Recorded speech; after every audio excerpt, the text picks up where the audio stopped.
Right, and it's going out onto YouTube as we speak, and our YouTube audience will be here soon. Here they are. Here they will be. They're not any yet. So good evening, everyone, and welcome. We're continuing our discussion of two essays on analytical psychology, and we're up to paragraph 175. And so we're going to start with a new dream that Dr. Jung discussed in this particular text. And so Nick Lawrence, do you want to go ahead?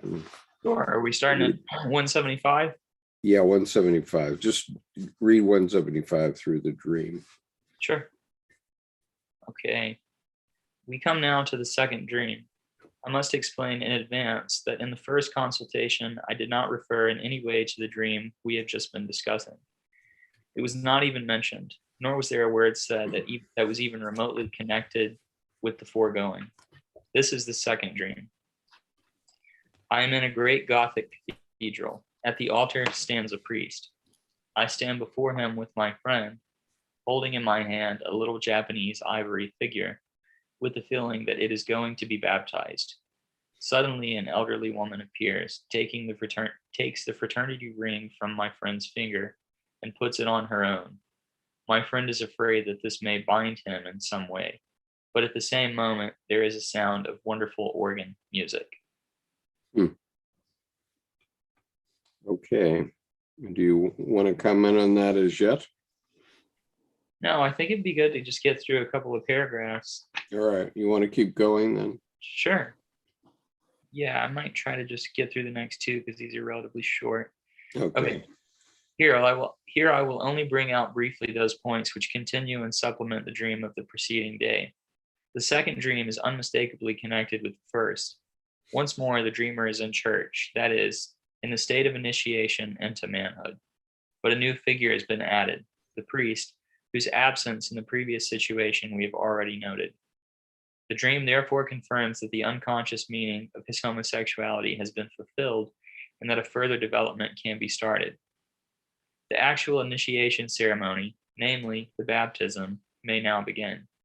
The dream symbolism corroborates what I said before, namely that it is not the prerogative of the Christian church to bring about such transitions and psychic transformations, but that behind the church there is a living primordial image which in certain conditions is capable of enforcing them. What, according to the dream, is to be baptized is a little Japanese ivory figure. The patient says of this, it was a tiny, grotesque little mannequin that reminded me of the male organ. It was certainly odd that this member was to be baptized. But after all, with the Jews' circumcision is a sort of baptism. That must be a reference to my homosexuality, because the friend standing with me before the altar is the one with whom I have sexual relations. We belong to the same fraternity. The fraternity ring obviously stands for our relationship. Let me do the next one and then I'll stop here. Okay, go ahead. We know that in common usage, the ring is the token of a bond or relationship, as for example, the wedding ring. We can therefore safely take the fraternity ring, in this case, as symbolizing the homosexual relationship, and the fact that the dreamer appears together with his friend points in the same direction. All right. Okay. You have comments on this? I need to think on it for a second. Yeah. Any other comments on this so far?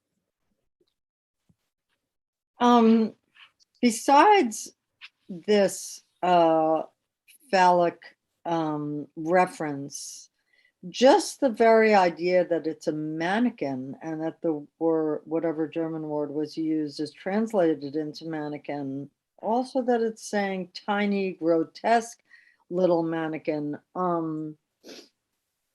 seems to me like the essence of symbolism. If you have a mannequin, then what you have is a small human. You have a small depiction, literally. So it's not like in that other dream you had a crab or, all these other, this is taking the place of that. Having a mannequin, you have a small person. It's homuncular. So, Yeah. yeah, Yeah. I remember, I sort of lost track of this in terms of, I'm back at the crab, but I'm not remembering anything about a The dream that he homosexual. had before, he was in a church and he goes up to the center of the church where I think that there's a woman, and he knows that he has to dive down into this deep, dark well that's in the center of the church just before this woman that's standing at the altar. Mm-hmm. And that was the technically, I guess, the first dream for this young man. The crab dream was the dream of a. that was the other woman. Yeah. Yeah. But I recall we were talking about how the church was a symbol of the feminine and of the woman, of the womb potentially, and of his associations with the church, and the absence of a male figure in the church, and then that all leads up to this dream, and also just this young man struggling with his masculinity and his homosexuality. Okay. All right, I'll carry it forward here. Paragraph 179. The complaint to be remedied is homosexuality. The dreamer is to be led out of this relatively childish condition and ceremony under the supervision of a priest. These ideas correspond exactly to my analysis. Skip, I'm sorry, you missed a couple of words. Childish condition and initiated into the adult state. Okay, let me begin again. I got distracted Yeah. by the arrival of Jordan, so let me begin again.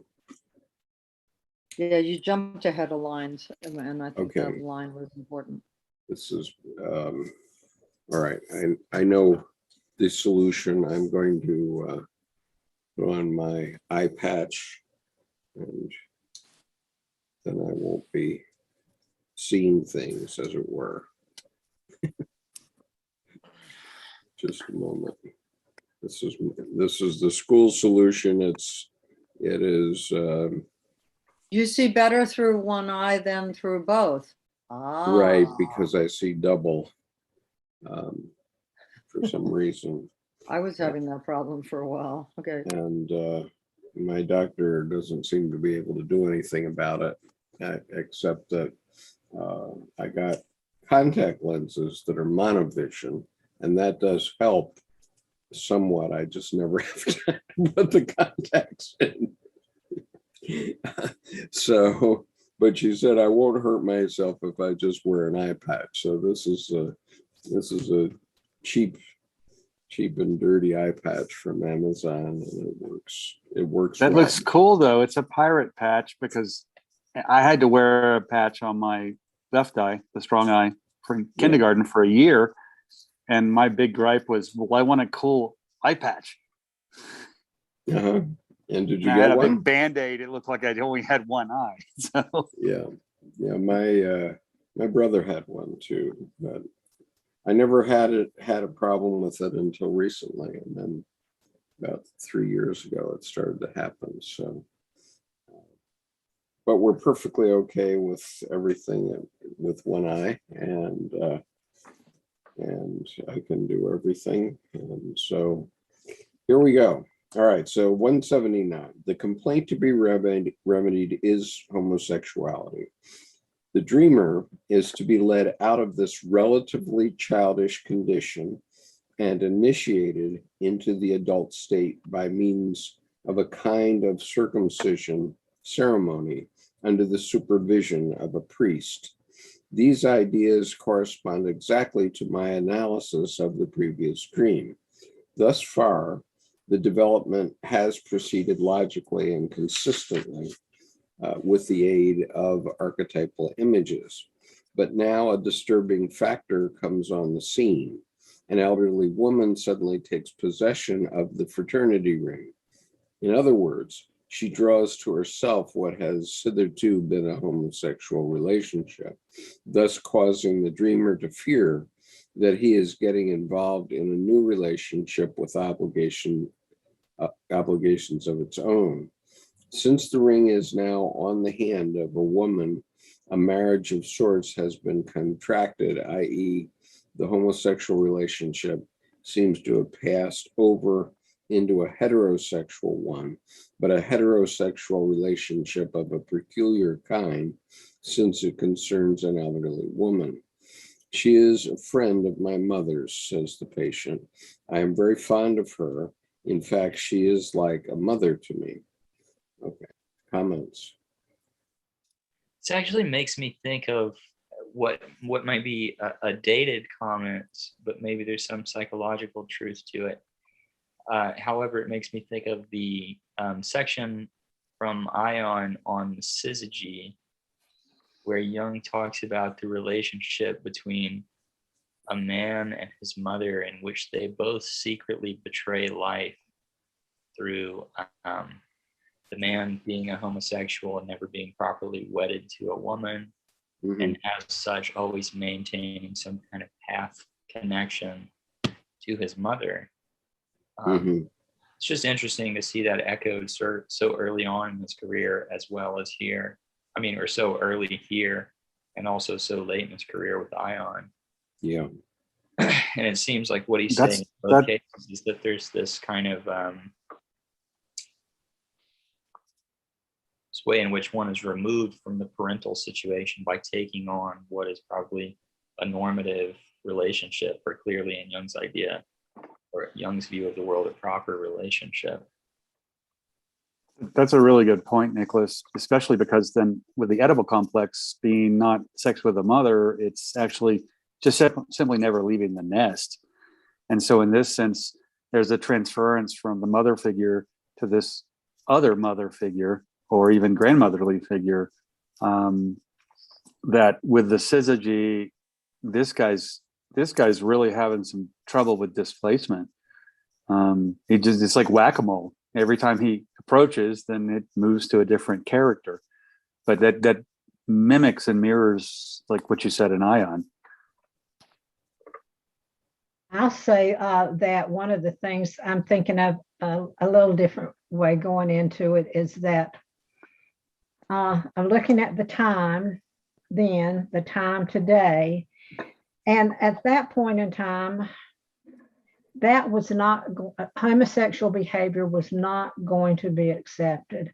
I'm wondering if, knowing I'm referencing a particular situation where the mother, who was an elderly person, chose a wife for a gentleman that I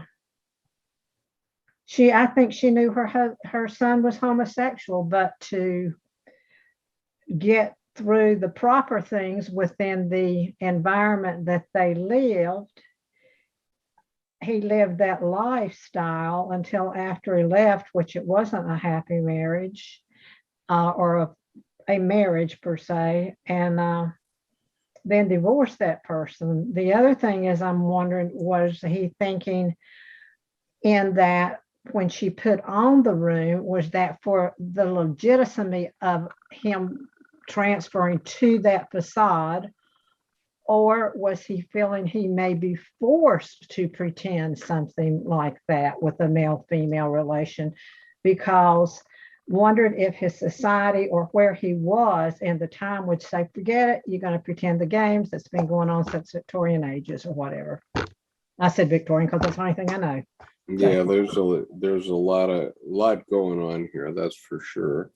Yeah, that's with Jewel. That's an excellent observation too, because historically, from the DSM perspective, homosexuality was still listed as a disorder until I think the DSM-3, which is relatively recent.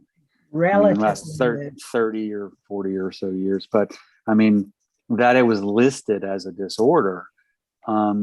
That's then still society driving the diagnostics of the psychologist or psychiatrist with this is what they can insurance code.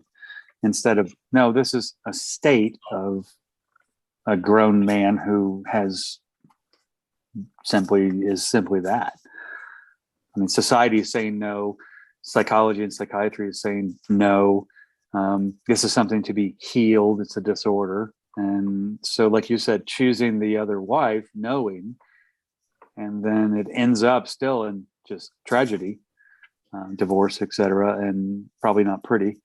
I want to take a somewhat controversial or certainly a contrary take here. And of course, I have to preface this with saying that I'm not saying there's anything wrong with one's choice in sexual orientation. But I think if we talk about this symbolically or try to take a psychological perspective to it, it is rather interesting that perhaps, I think that we've talked about this on this channel. I've certainly read Jung talk about this in other places, and other Jungians saying that more or less, until you have children, haven't really kind of grown up. Your life is still very much your own. And there is kind of this final stage of development that comes about when you have children and you have to care and provide for a family in that way.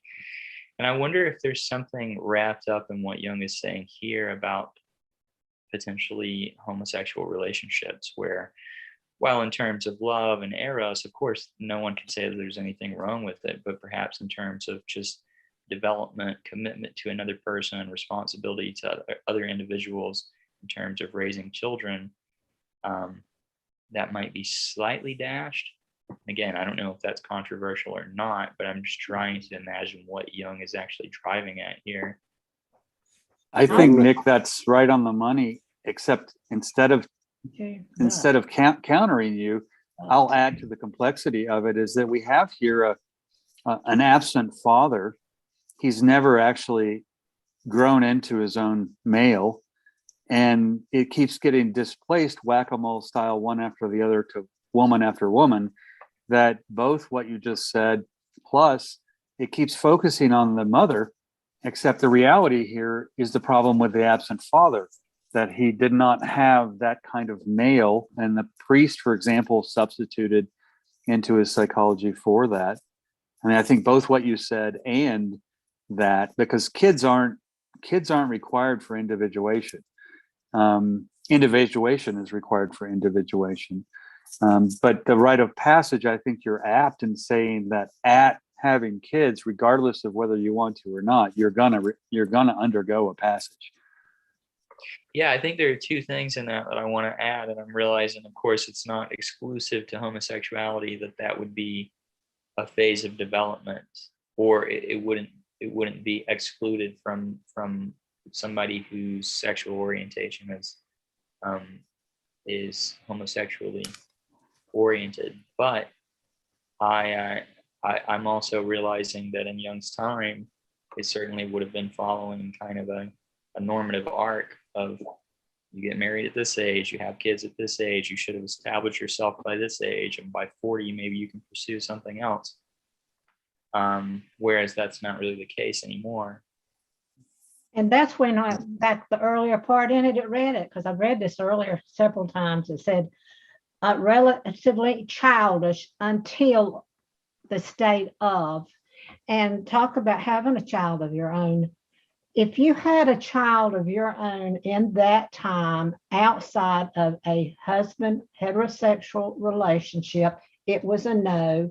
If it was outside of that and they didn't keep the secret and the lie and go like that, or the church would kick you out, then who's involved if it does come out, if there is something going on and they're not a married something? The child takes it as the bastard child. And it all goes back to the church saying this is whatever. So that's where I see part of where we are today. And I've done a lot of study over the weekend of, don't want to get into the politics of anything, but I kept saying over and over, I did not understand the problem with pronouns. I do now. Right. We do have a user on YouTube who is an analyst in Brazil, and he says that Analytical psychology promotes a phenomenology of the image, in my point of view. The Right. symbol is the great legacy of Jung. Yes, I surely agree with that. But I want to go back and take some exception. I do think that it may be, I'm not going to speak on whether it's a relatively childless condition, and I'm not sure Jung had that position later on at all. But I am going to take exception to one thing, which is that you have to have a child first, which, when I was coming along, my mother said of me, I was 40 when I was born. But in any case, what was clear was that, I did marry young at age 22, but with great responsibility. And that responsibility was that my wife and I explicitly did not have children for 6 years while I went to Vietnam and she went to graduate school, and we took care of early stages of our education. And then I went to law school. And so during all that period, we did not have children, but we certainly assumed quite a bit of responsibility. And so I don't think that children are the end all be all. We certainly did have children later. And even though I divorced from that first wife, I did take responsibility for those children throughout my life. And I certainly have close relationships with them even now.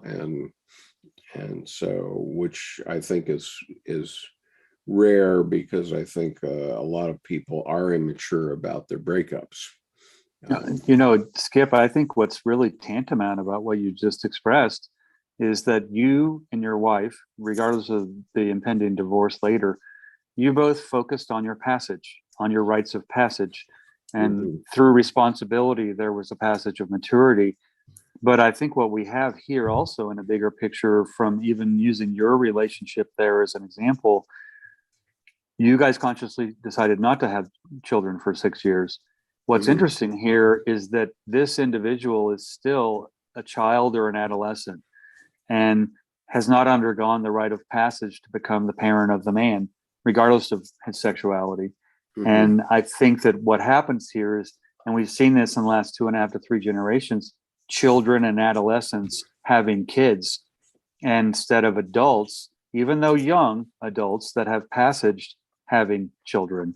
And so I think it works with you underwent a passage of responsibility consciously, and there are terrors in that, there are blisses in that, there's discipline of the ritual in that, and there also is simply a long form, quick fixes have shallow roots implementation. And I think in that you went through a passage, regardless of what it was towards maturity. And I think that we have then these kids who want to have kids, but they're still pretty much teddy bears and, easily. I agree with you, Jordan, because my year is the first year of the baby boom. Okay, I was born in the first year of the baby boom. And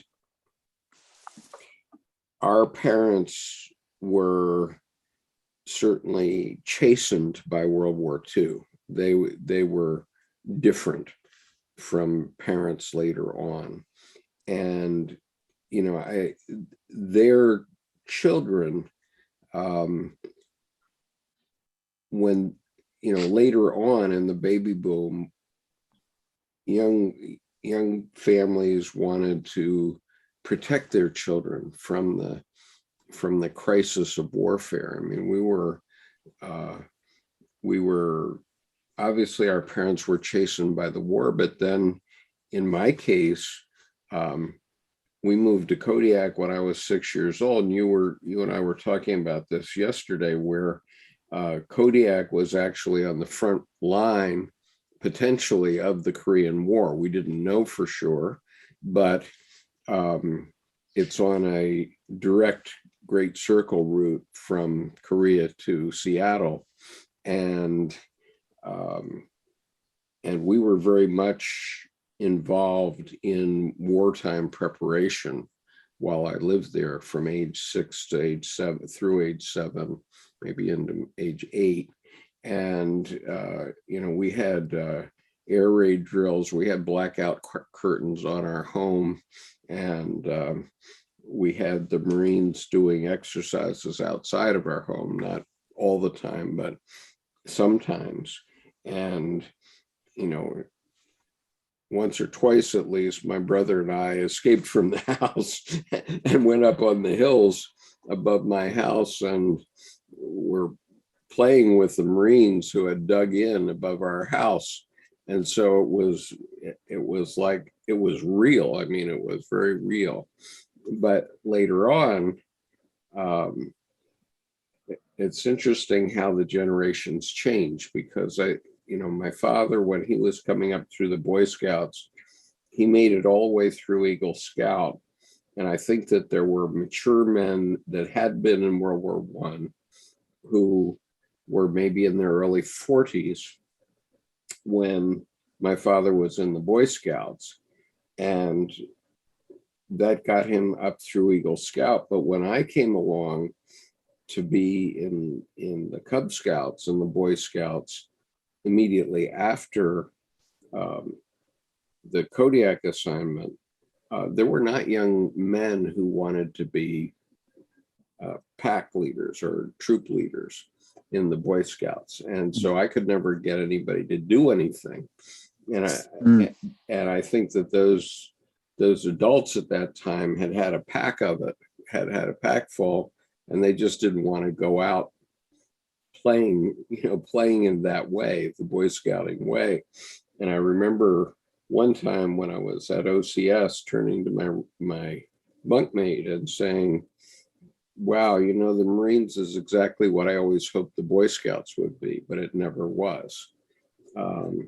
And so I think as each generation comes along, there's different levels of maturity that is evoked, maybe.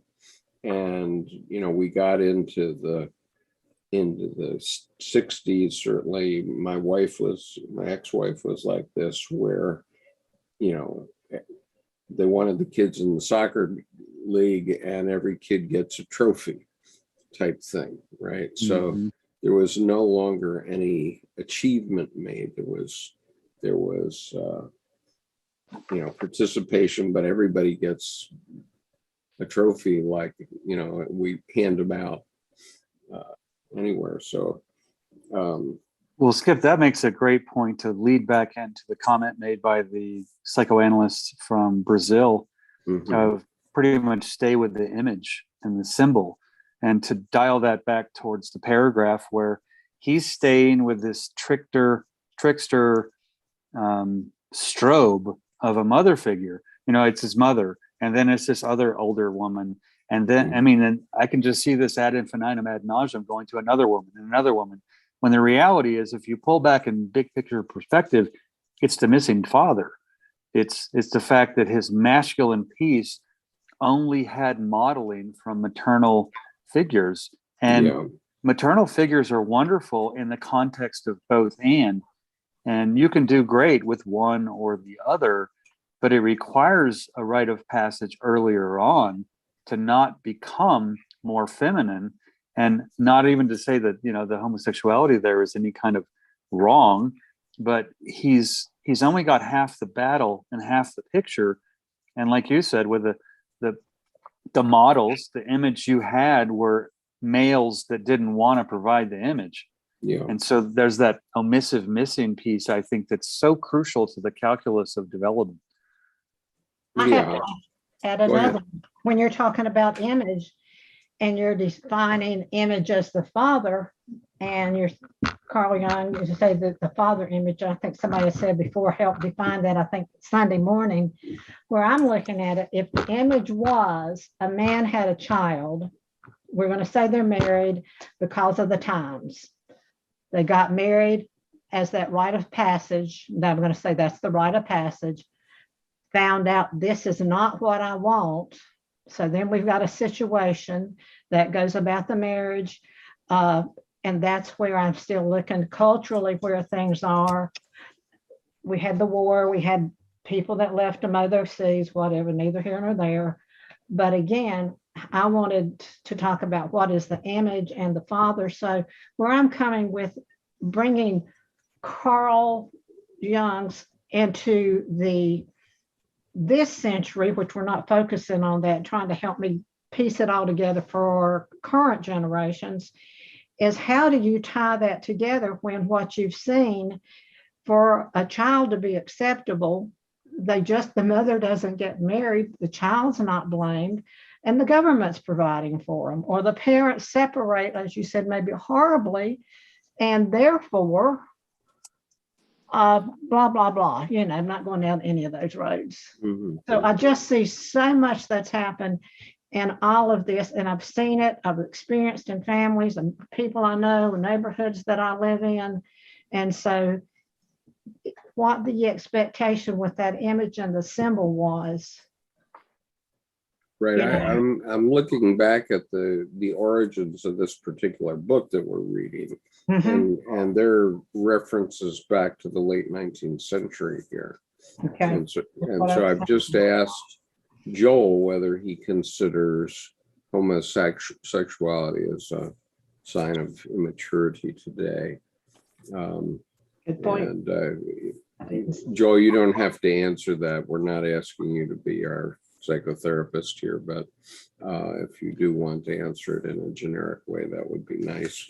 Well, Joel, you bring up a great point there to drive right back to this paragraph of honestly how complex and how close this relationship of this young gentleman in this paragraph and what he's living mirrors what people go through regardless of sexuality, Exactly. in regards to how society can affect them and basically poison their waters or Yeah. nourish their waters. I mean, there's a difference between survival and thrival, you know. I mean, so I mean, if we jump past the sexuality, even this gentleman is going through it's like it says a relationship of a peculiar kind.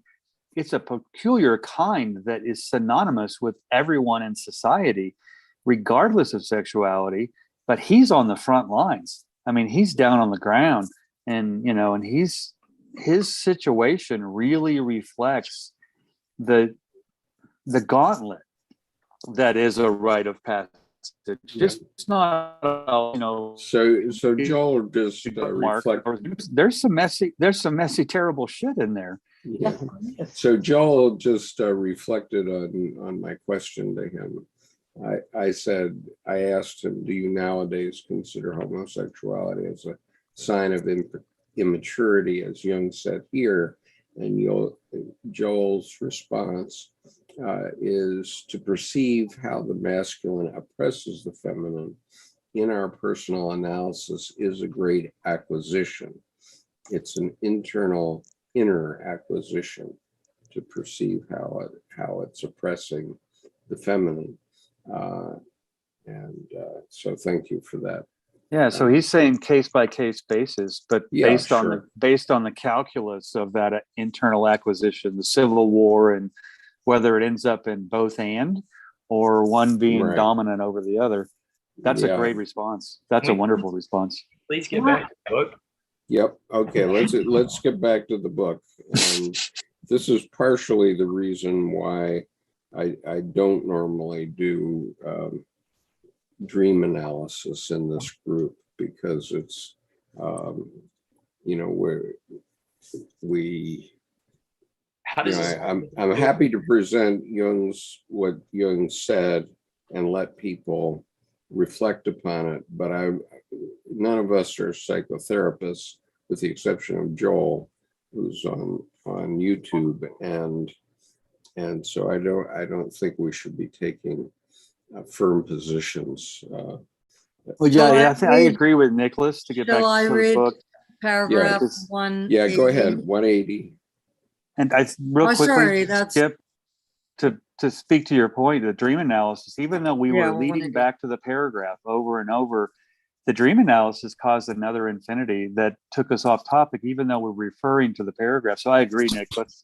Let's move on. Dream Yeah. or no dream, that's the case. From this, You have to agree with me. Go ahead, Annabelle. from this remark, we can see what has happened in the dream as a result of the initiation. The homosexual tie has been cut and a heterosexual relationship substituted for it, a platonic friendship and a mother's type of woman.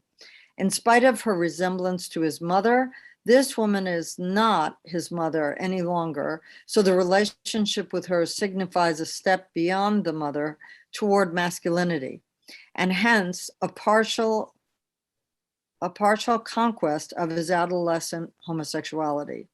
I'll go on. The Yeah. fear of the new tie can easily be understood.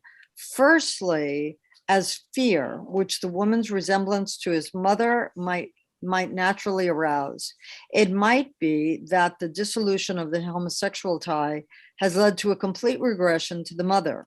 And secondly, as fear of the new and unknown factors in the adult heterosexual state with its possible obligations, such as marriage, etc. That we are in fact concerned here not with a regression, but with a progression seems to be confirmed by the music that now peals forth. The patient is musical and especially susceptible to solemn organ music. Therefore, music signifies for him a very positive feeling. So in this case, it forms a harmonious conclusion to the dream, which in its turn is well qualified to leave behind a beautiful, holy feeling for the following morning. Okay. Shall I go on? Joel, why don't you read 182 if you can? All right, thank you. If you consider the fact that it's up to the patient has now seen me for one consultation in which little more was discussed than a general, tell me how to pronounce that word correctly Anamnesis. and define it for me. It's an amnesia. That's what I thought. No. Anamnesis is not amnesia. Anamnesis is basically a resume for your medical record. Okay. Okay. You Right. will doubtless agree with me when I say that both dreams make astonishing anticipations.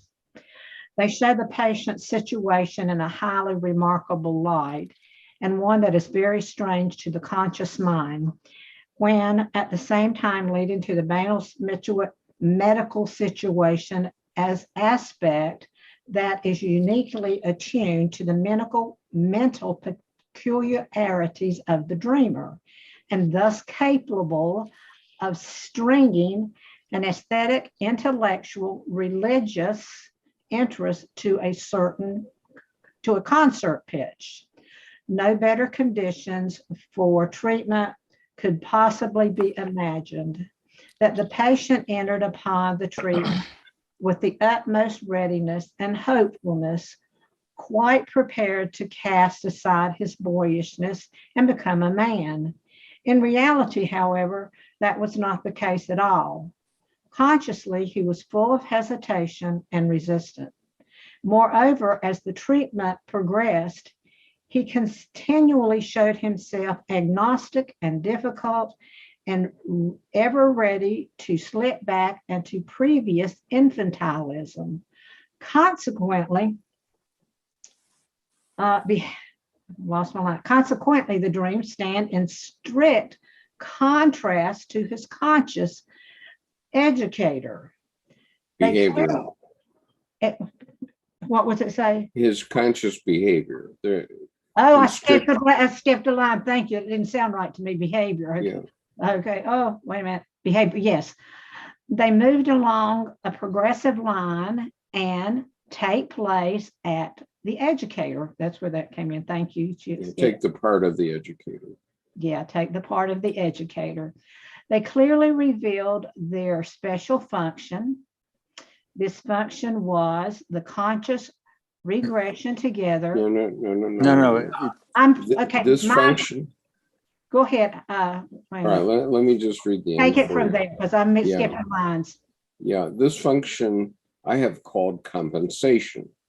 The Yeah. unconscious progressiveness and the conscious regressiveness together form a pair of opposites, which, as it were, keeps the scale balanced. The influence of the educator tilts the balance in favor of progression. Thank you. Because I remember reading it that way. Thank you. As I know it Yeah. wasn't right. Right. Okay. Jordan, you want to go on?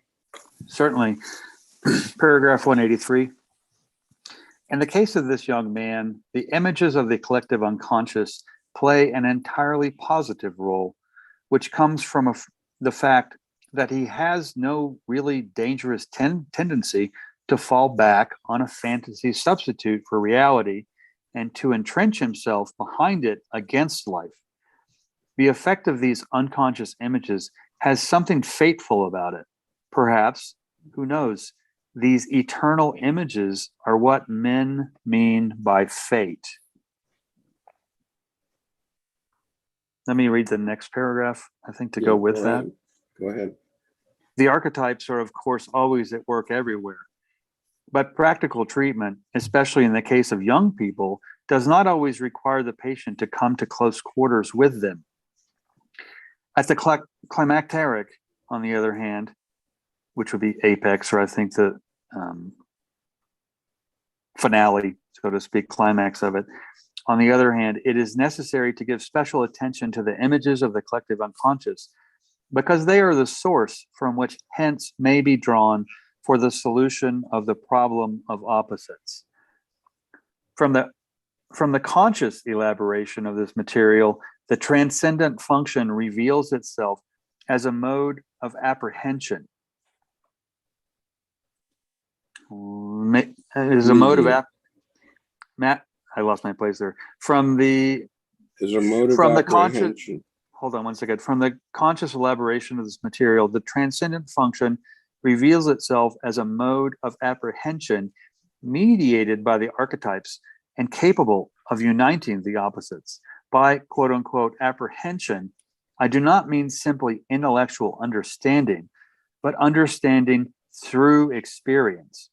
An archetype, as we have said, is a dynamic image, a fragment of the objective psyche, which can be truly understood only if experienced as an autonomous entity. Okay. A general account of this process which may extend over a long period of time, would be pointless, even if such a description were possible, because it takes the greatest imaginable variety of forms in different individuals.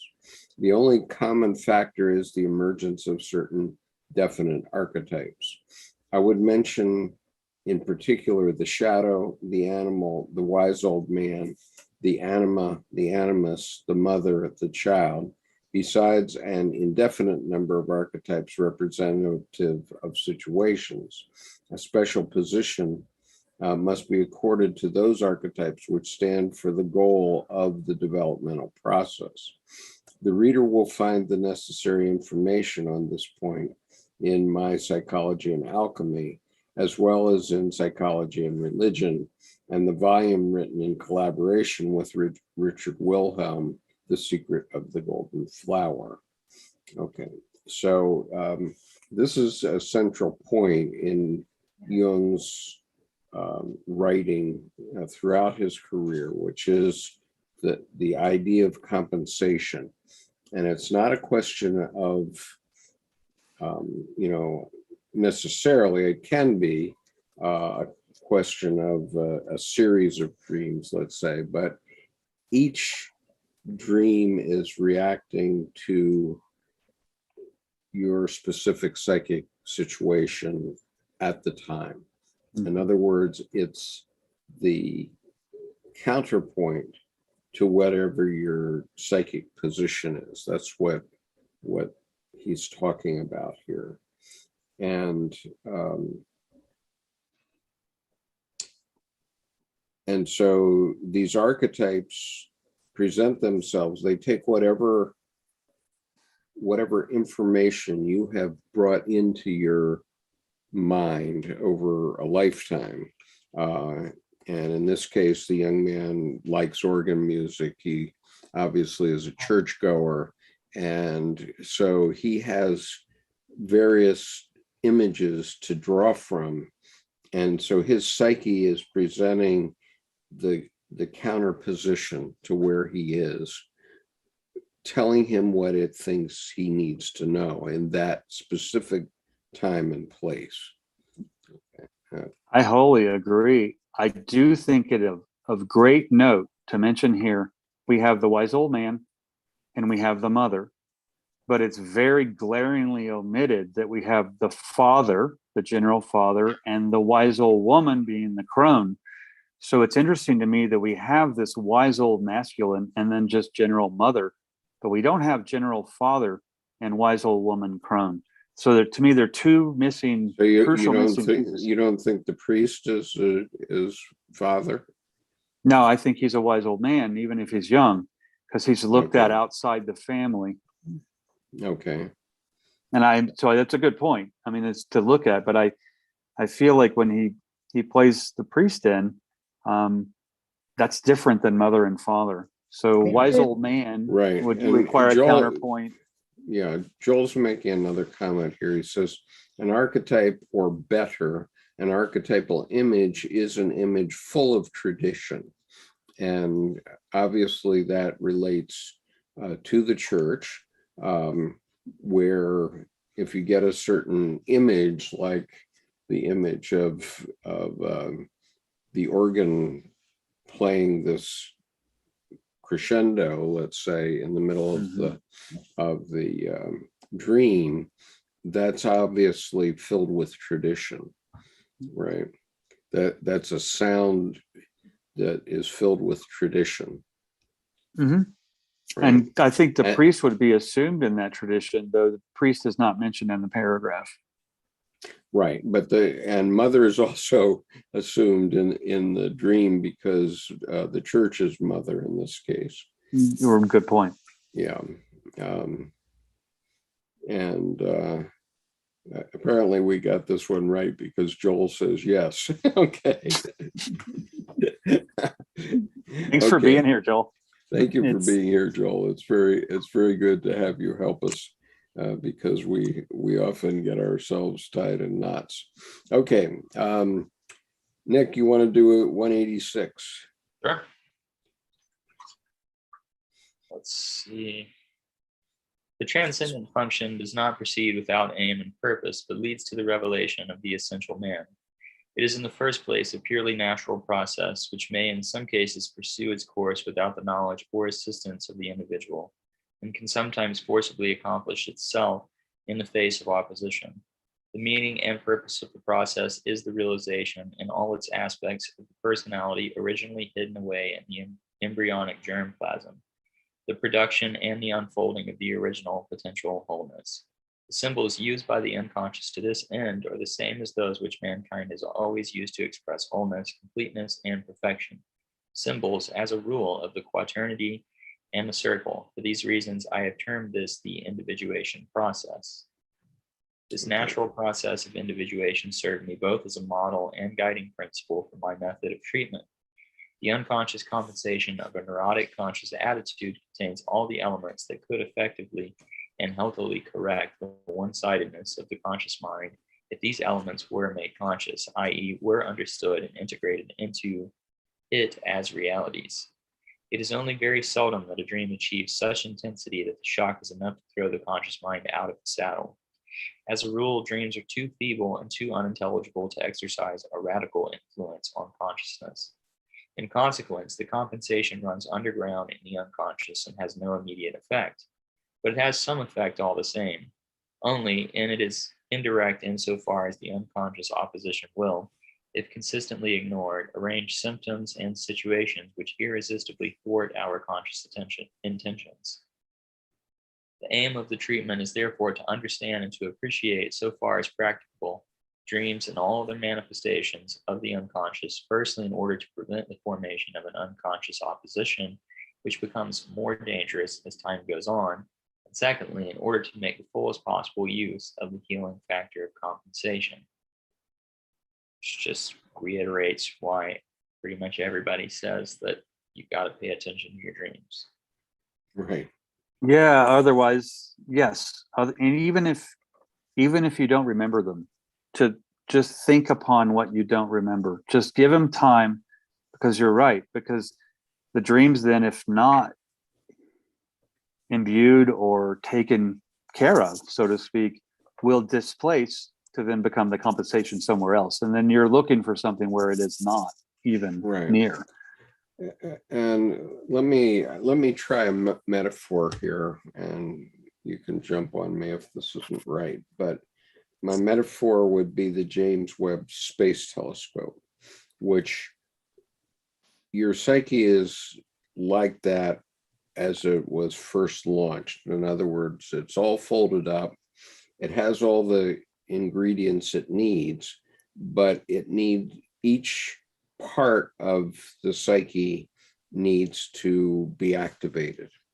And the individuation process is in fact accomplishing that for you. So as the James Webb has gone out into space and has spread its wings and everything, it has individuated such that it is now, what one can hope anyway, it's now the largest space telescope in history. But it wouldn't have gone there unless all the activation processes took place. And, presumably those scientists, if it didn't open just right, presumably they had methodology to affect it in such a way that it could later be opened properly. That's a really wonderful example, Skip, because also too, the James Webb telescope is that outside larger perspective of the close to personal home at the Earth perspective we have. And I would say, let's just hope that it doesn't need glasses like its younger cousin Hubble. Right. due to a miscalculation. So Yeah, that would be hard.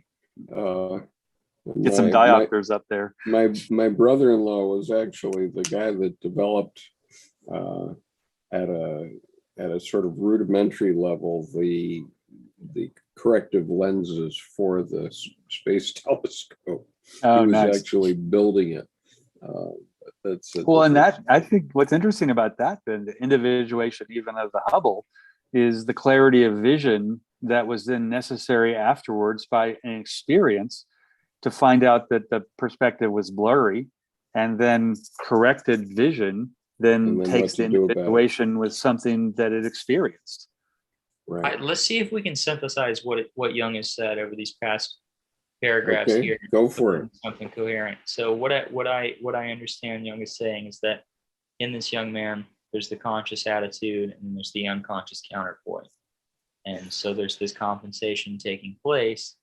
The transcendent function, when these two things are brought into conversation, also takes place. And it's quite interesting that he's also stating, and this seems very much to be the case, and I can know this from paying attention to my own dreams, how dreams will also be iterative in that they always present commentary on a similar situation as it evolves. But all the same, Jung also goes on to say that whatever the situation is in the unconscious or the unconscious counterpart will be working to resolve itself regardless of the conscious position. Yeah. But that does not seem optimal nonetheless. And I think it's of note that people, of course, evolve, They don't evolve chaotically, and I think that you can derive that from his statement that the transcendent function does not proceed without aim and purpose, but leads to the revelation of the essential man. So of the idea of man, or what some might call the anthropos or something like that. Right. And I think that dialectic has to happen between the conscious and the unconscious for energy to go towards the individuation process, rather than just things moving along on the kind of normal evolutionary arc. It doesn't mean that things are not being resolved unconsciously, but of course, if you turn the conscious mind to your dreams and to your unconscious, then you're engaging in that process consciously, and that's all the better. And your unconscious will respond to that. And so your unconscious at every stage has messages for you. And even if you're regressing, it would have messages for you and be telling you, maybe you ought to try something else. And that's the way I regard it in these days, that these images are messages from our unconscious, and our unconscious knows what we need to be a mature human being, whether man or woman. And obviously it's slightly different for men and women, but and I only say slight in the sense that in the context of being a human being and the psyche, there's a subtle difference here. It seems to me. I mean, we're all human. We can recognize one another as human, whether we're men or women. But I wonder on a sort of meta level, in the fact that Jung is giving us this dream as an example of progression. He's made it very clear that this is progression. Yeah. I wonder whether he's also telling us how the dream is communicating, which is to say the unconscious to the conscious, communicating to the person who's having the dream. Yeah. I mean, Nick, in your opinion, does this passage we've just read tell us anything like that? The fact that the young man is receiving the message, or could receive the message from the dream? Because otherwise, why would Jung give us this dream, this young man, this example? Well, I don't know. I mean, I'm not completely clear on what you're asking, but I think that there are a couple of things that I can do my best to pick up on.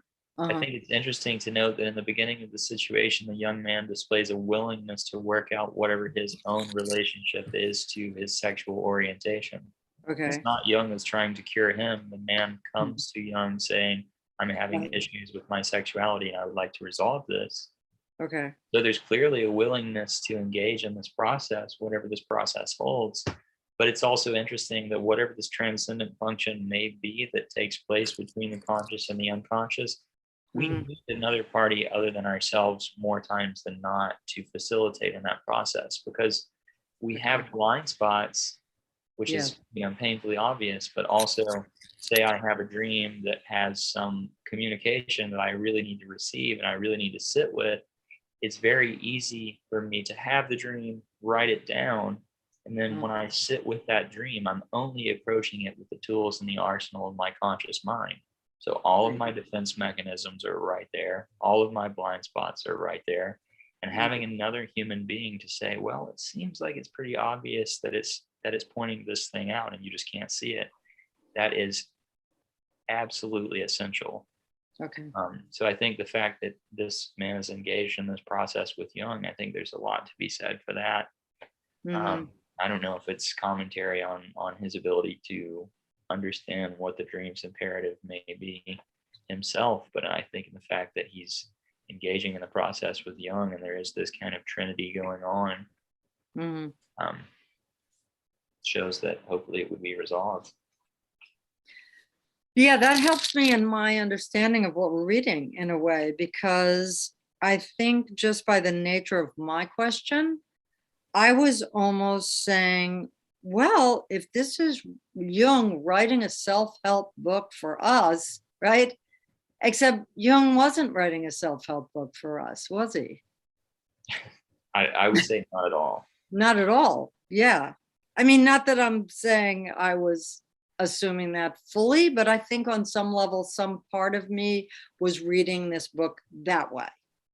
This must be a practical book that I can use. Yeah, I think we've been up against that a lot in much of our reading, because this is a thoroughly psychological, even verging on a medical book Right. in some points, and it requires a very deep understanding of the kind of just basic materials of psychology and stuff. Right. Okay, this has generated a couple of interesting things on YouTube, which I'd like to bring to your attention. Right. One is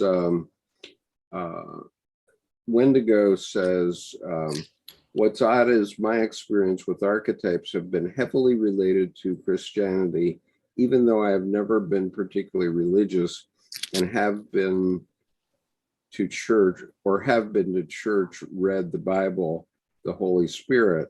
This also was before I discovered Jung. And, what I would say about that is that I think Jung feels that Christianity is embedded in the Western psyche. And so even if you never went to church, you will find in your unconscious things that relate to the church after thousands of years. I think also we make a comment along those lines regarding compensation, because I've had the exact same experience. It's really strange, and I don't want to go into detail around certain dreams and stuff like that I've had with Christian symbolism. But I always have to ask myself if there is a compensatory aspect to dreaming about Christian symbolism. What does it say about my conscious standpoint? Because I don't consider myself consciously to be much of a Christian. Yeah. And okay, so well, then, and that's a great point, Nick, because also, Annabelle, you brought the question of why did he pick this particular example out of the innumerable ones he had? And Nick, you ended up with a compensation factor of, blind spots and bias and expectation. And that's important, I think, because even then, Annabelle, as you said, this example connotes a progression. And so even the progression to mixing with the expectation, mixing with the bias, at least it kind of adds more fuel to the bias and expectation fire so that you can get more clarity consciously and, in a sense, potentially sidestep those or utilize them.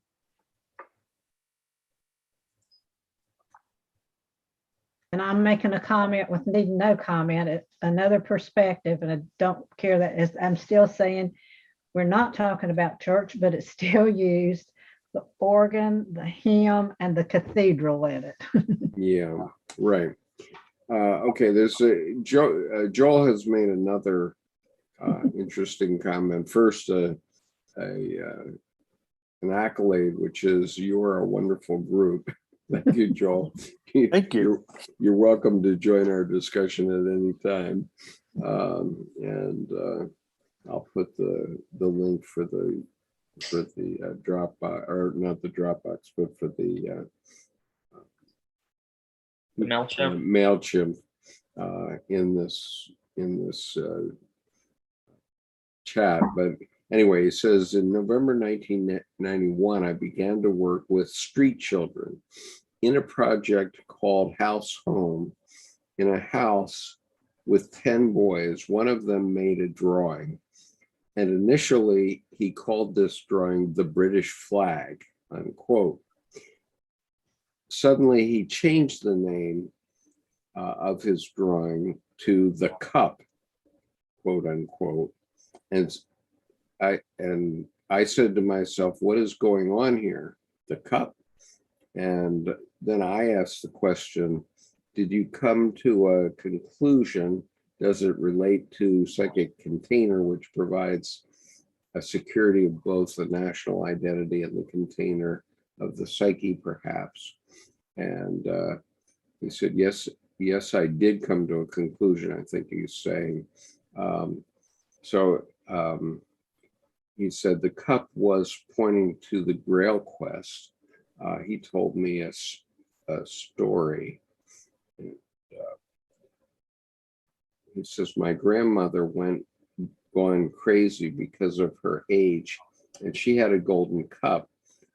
She threw it away, this golden cup, and then I had to find this golden cup myself. And so anyway, I was talking about psychic containers.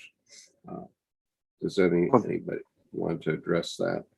That's a wonderful story too, because the British flag might have been the influence, the contents. But then after he swam, he got a bigger perspective and he found the vessel that contained those contents and gave that formless content some form, and then went on his own journey when she threw it away, basically threw his own vessel away to find his own vessel. That's a really, in short order, that's a really complete story. Yes, indeed. Thank you, Joel, for that. That's very, very nice comment. Okay, let's go on with 188, if you don't mind. So, Yeah, we might finish this tonight. yeah, we're within striking distance, and Nick, we're going to let you do 189, but first, let's let Adam Bell do 188. Let's don't let our success stop our progress. Right. Let's not say thank you too quickly. These proceedings naturally rest on the assumption that a man is capable of. Okay, let's go on with 188, if you don't mind. So, Yeah, we might finish this tonight. yeah, we're within. I wonder if Jules. Are you hearing an extra version of Skip coming across? Yeah, on YouTube. Yeah, It's gone now. I've done that before, but I did not do it tonight. I turned it off, and I'm double checking here that it. Jill just muted, and when she muted it, it disappeared. I think she realized that. I'll start again. These proceedings naturally rest on the assumption that a room is capable of wholeness. It wasn't Jewel.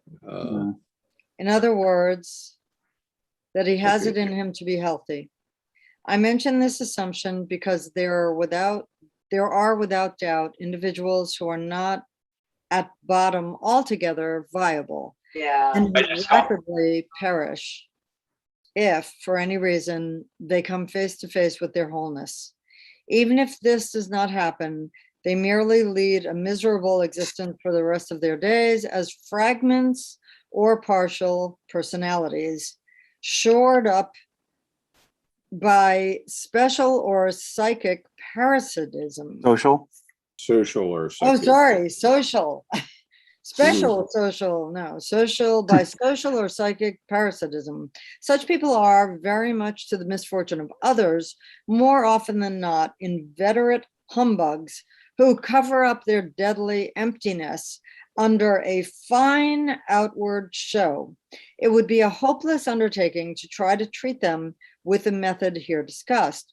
The only thing that, quote, helps, close quote here, is to keep up the show, for the truth would be unendurable or useless.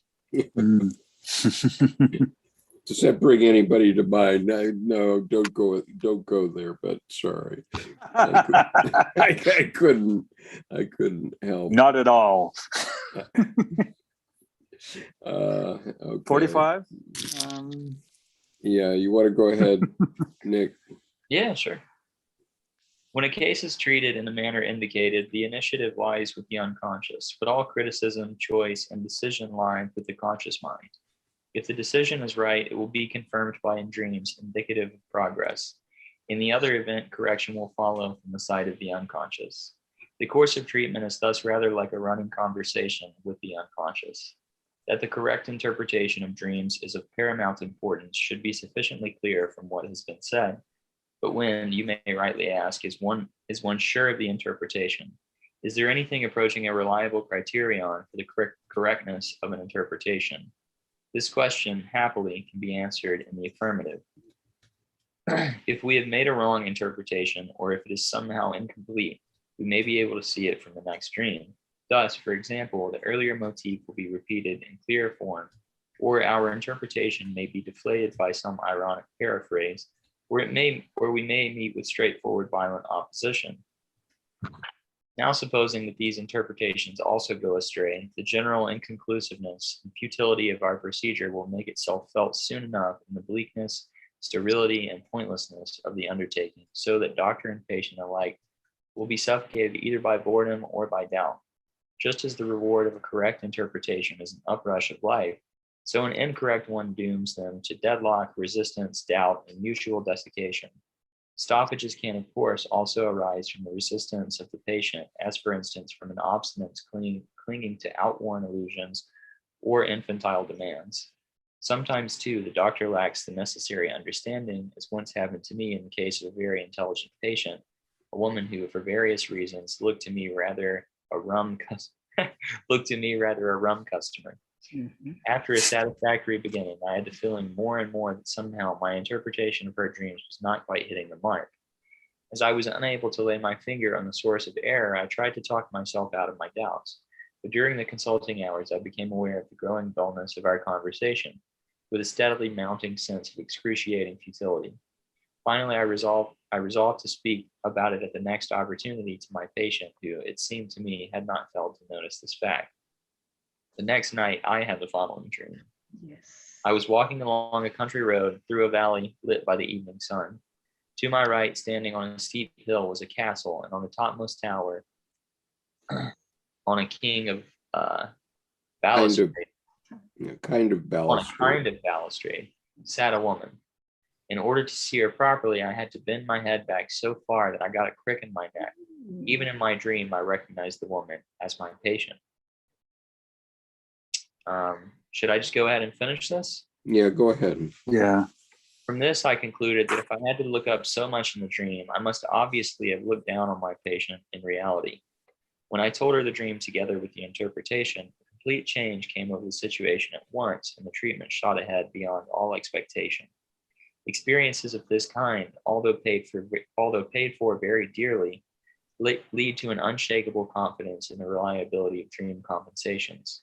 To the manifold problems involved in this method of treatment, all my labors and researches have been devoted for the last 10 years. But since, in this present account of analytical psychology, I am concerned only to provide a general survey, a more detailed exposition of the widely ramified scientific, philosophical, and religious implications must remain in abeyance. For this, I shall have to refer my readers to the literature I have mentioned. Yep. And I also just want to say that it's really striking that also has come up several times in my own dream work. I can think of one time in particular where, there's so many different ways of working with dreams, and each dream seemingly kind of dictates to the conscious mind the way in which it would like to be understood. So two approaches that I often take are either to kind of discriminate the dream into its constitutive elements and talk about, if we were to talk about the dream in the book here, maybe talk about the cathedral, the priest, the little Japanese ivory figure, the woman, the ring. And then there are other cases where the dream seems like it needs to be taken holistically as a whole. And of course, you can sit with whatever insight you might gain from that process for a long time, and there might be multiple levels of interpretation, but all the same, there are times in which it doesn't seem appropriate to break it down and then have to reconstitute it. And one dream I had, of course I won't go into detail about the dream, but I just recall going through it in a somewhat predictable way, and of course, it had a lot of symbolism that pointed to other things that I was familiar with. And in that way, it was kind of deceiving. And I remember I sat and wrote about the dream for probably an hour and a half. And I arrived at a point where consciously I felt I was satisfied, but I couldn't put this irksome feeling to rest. And for 2 days, I felt just very, I felt like I hadn't really touched on what the dream was actually about. I had to circle back to it multiple times until I finally tried a different inroad and took a different perspective. And it finally felt like something started moving in me. It felt like, okay, now that's must be what it's really about. Because I felt, at one point Jung says something about the reliability of a dream coming about when you feel an uprush of life or something like that.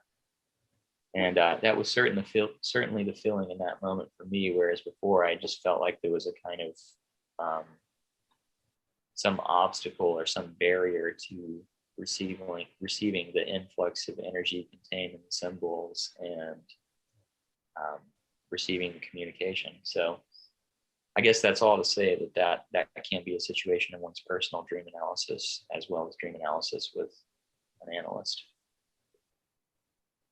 I appreciate you sharing that like that, Nick, because there's when you're pursuing a dream, working with a dream, and you for days you're off track, but then you flip the turtle on its back to go both hand, and the negative becomes what you're missing, and you start to get its message and in a sense get nourished by it, which is, to me, it's interestingly a small scale version of Jung. Just cracked the professionalism vessel here, because instead of only being the listener and the therapist, the magic and the projection and the magic and the transference, for him to then have a dream and then personally convey his dream back to the client makes for what would be, in some circles, unethical today.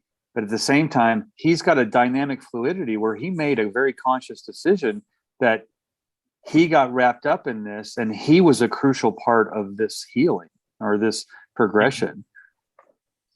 Yeah, Skip, I have a question. I wonder if you think it would be appropriate for me to share the dream and just exactly what I'm talking about. Of course, Yeah, go ahead, Nick. Okay.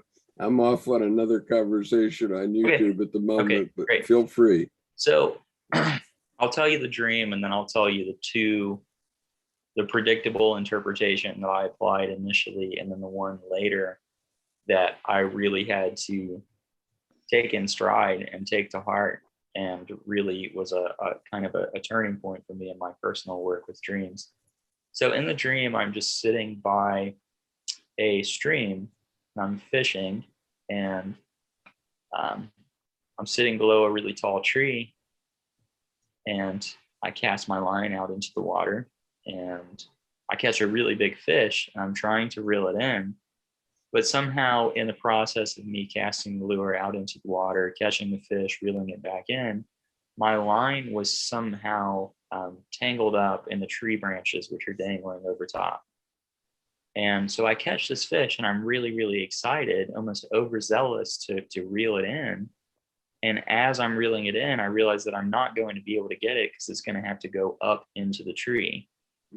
So the fish has swallowed the lure, and I reel it in, and it's just in front of me, dangling in the tree. And I can see the entire anatomy of the fish. Somehow I can see the exterior of the fish, and I can also see the entire inner workings of the fish as well.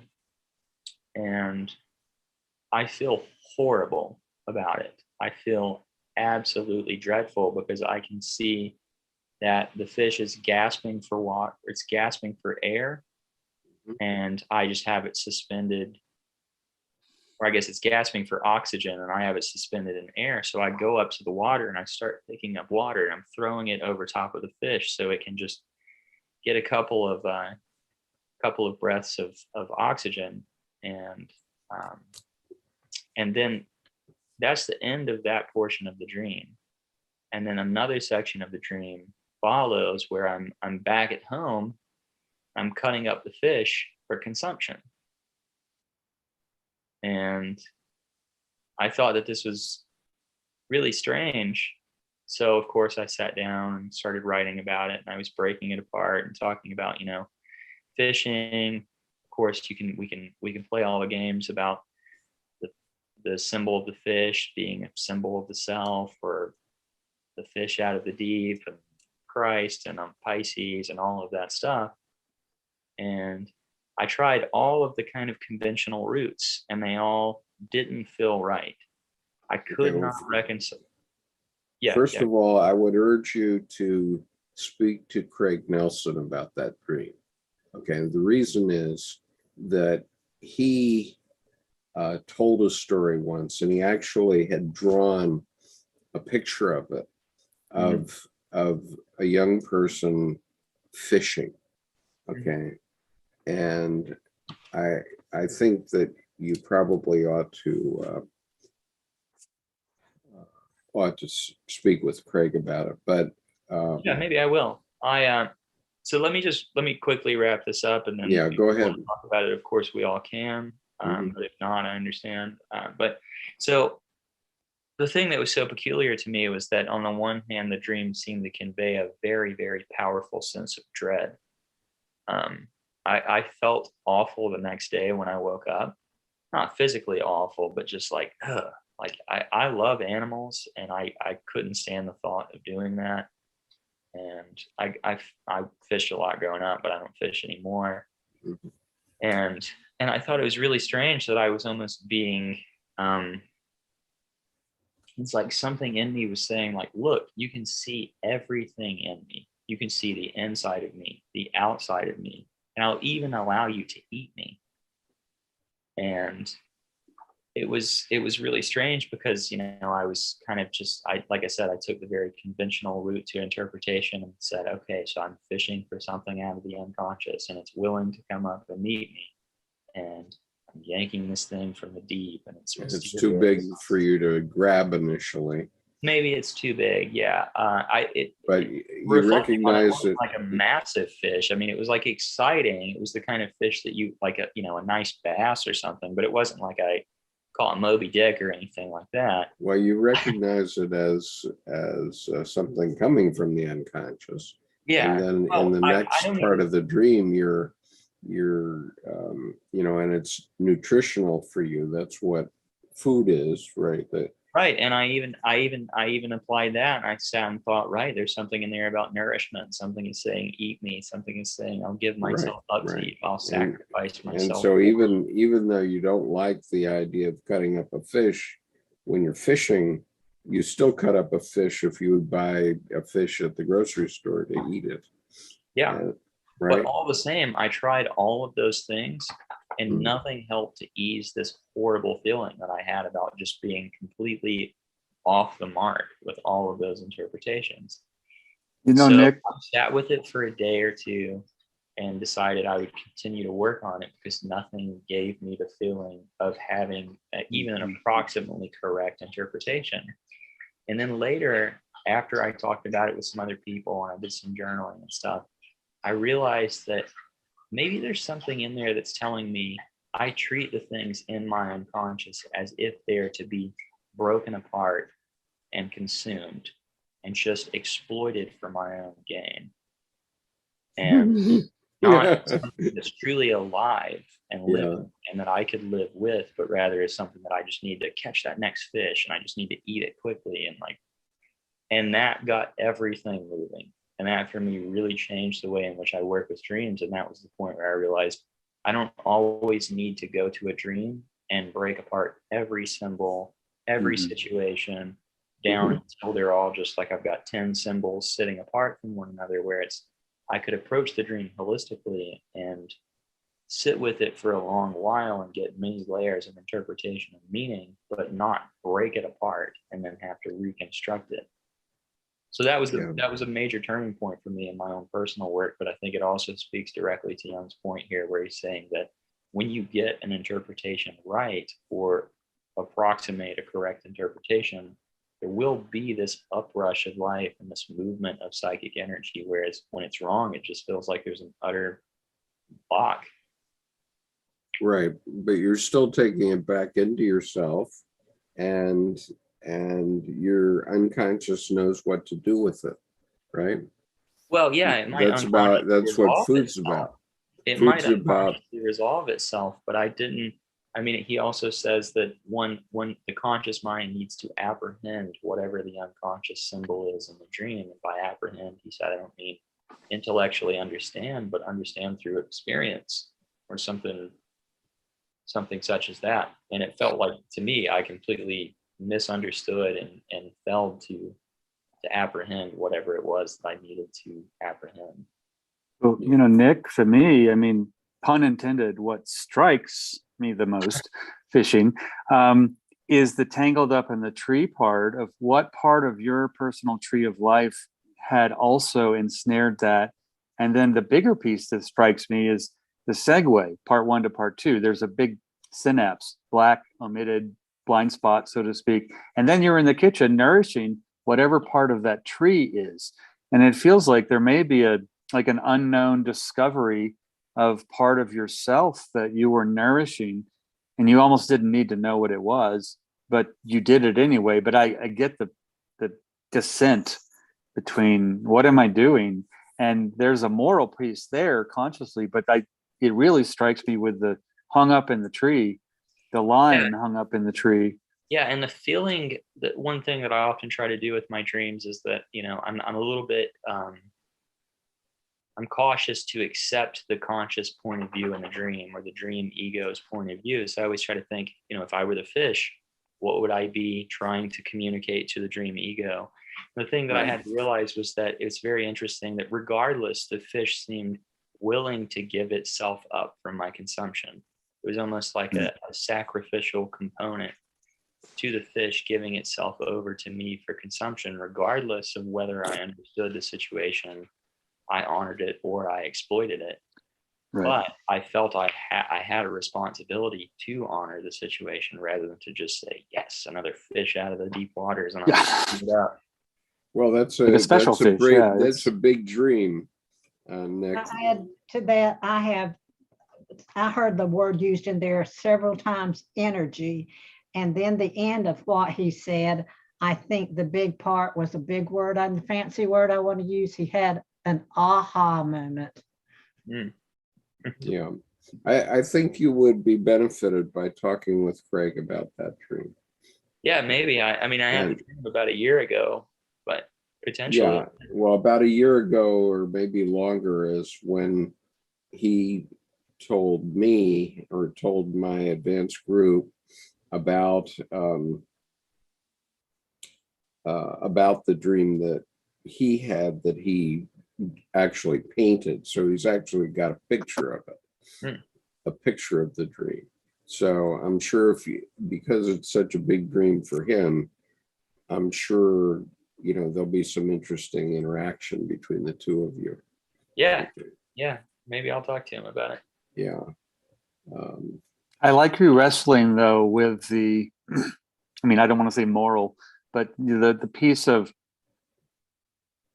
now I see the fish's suffering, but then also at the same time, I now see the fish's totality, but it's hung up somewhere. But that you didn't let that trouble stop your progress. You allowed it to steep and not know, and then continue though to stay with it rather than have to explain it, and let it, in a sense, let it fish you for a while.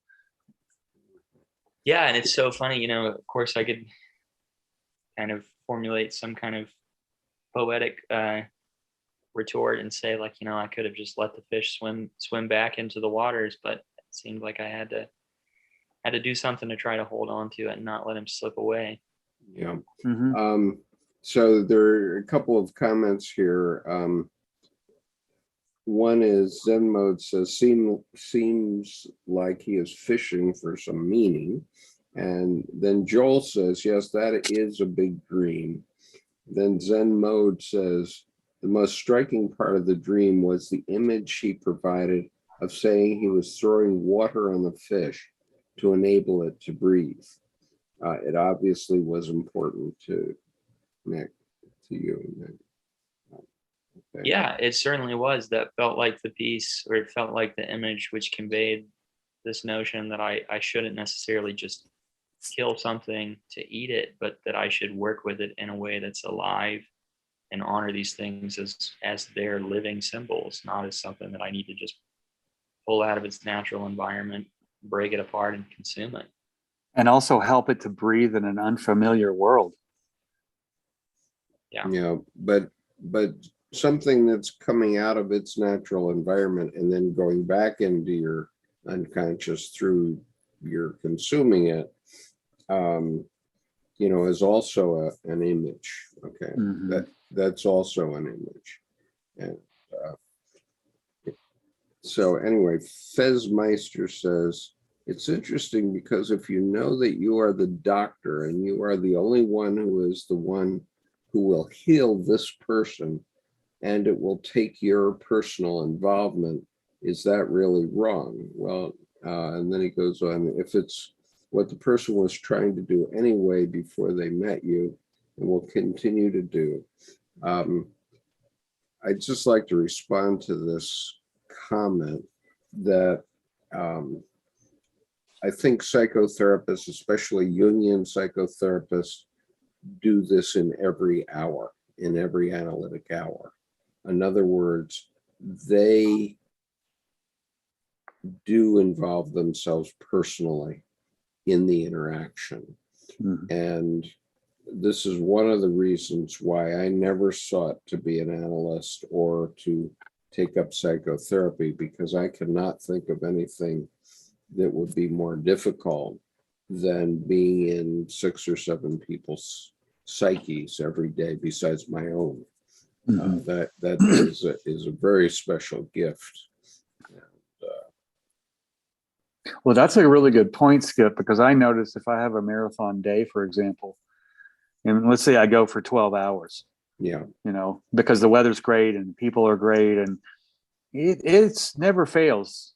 At about 8 to 9 hours, there comes I have to be very conscious to open my ears and shut my mouth in a way, because I will notice I have tired. And so instead of being sovereign and listening, where this is not my stuff, this is theirs, I'll start to notice myself having little constellations of taking something personally. And in a sense, have to resist, not so much personal examples, but having to second person them, where, I've seen this in another client that, well, no, it's not another client, it's me. And I noticed after a while, then that tires even faster. So it's time to hang it up, because like you said, it's too much, because then I can't not take it home. And then I have to, so that's important that, there's a very professional, I think, thing there with psychotherapy of being able to work with that, but not to your own detriment. I think this is an oft overlooked aspect, and it's considered maybe by some to be just kind of some of the bureaucratic nonsense of becoming a Jungian analyst. But I think this is why that they go through so many hours and so many years of personal analysis before they're allowed to see. Yes, patients I think so too. Right, I think so too. They have to be fully analyzed, and typically they have to have an analyst of their own. They basically have had to go into the battlefield. And they have to continue with that too, right? Be calm on the battlefield, right. Yeah, it's a little bit different between Freud and Jung, though, because it seemed like Freud thought that if you were just perfectly and fully analyzed, then you would just be this completely clear glass window through which none of your personal issues would ever enter into an analysis. But it seems like with Jung and the Jungians, it's certainly more like, no, you'll always have those same complexes, more or less. Hopefully you can grow bigger than them, and hopefully you can have a passive enough ego to know that when it enters the room, you can say, no, this is my stuff, not your stuff. And let's parse it. Jung kept life in it. Whereas Freud was, that kind of transparency is avoidance. Is avoidance. He's actually avoiding his own stuff by doing analysis. So I think that's interesting to me. That's a great point. Because to me, Freudian analysis being a consummate professional, I get paid to avoid my stuff. Whereas Jung, so I get paid for my disorder of avoidance. And whereas Jung, it keeps the life in there. Yeah. Okay, so Joel offered a couple of other amplifications next, so I should read them to you. Great. One is to throw water on the fish. Water is the oxygen for the fish. And then he says, the dream of the fish reminded me of George Foley's death as an American parable to the world. Can you George say- Foley or Floyd? Floyd, I think he's referring to. Maybe George. autocorrect hit that. Yeah, it's George Floyd's death. But it's, it's really, I wonder if you had this dream around the time of the Floyd incident. I wonder if that might have affected you. I don't know. I'd have to go back and look, but I think it was sometime after that, I would imagine. And Well, things can don't work know. in your unconscious for quite some time. So Yeah, maybe. I mean, I'm not saying it's off the table. I don't know that I Yeah. completely. Anyway, it's an amplification that Joel offered for what it's worth. So I agree with a lot of what Jordan brought up in relation to the tree and the role of the tree, which seemed to me to be like metaphorically or figuratively being your higher self, your greater self, your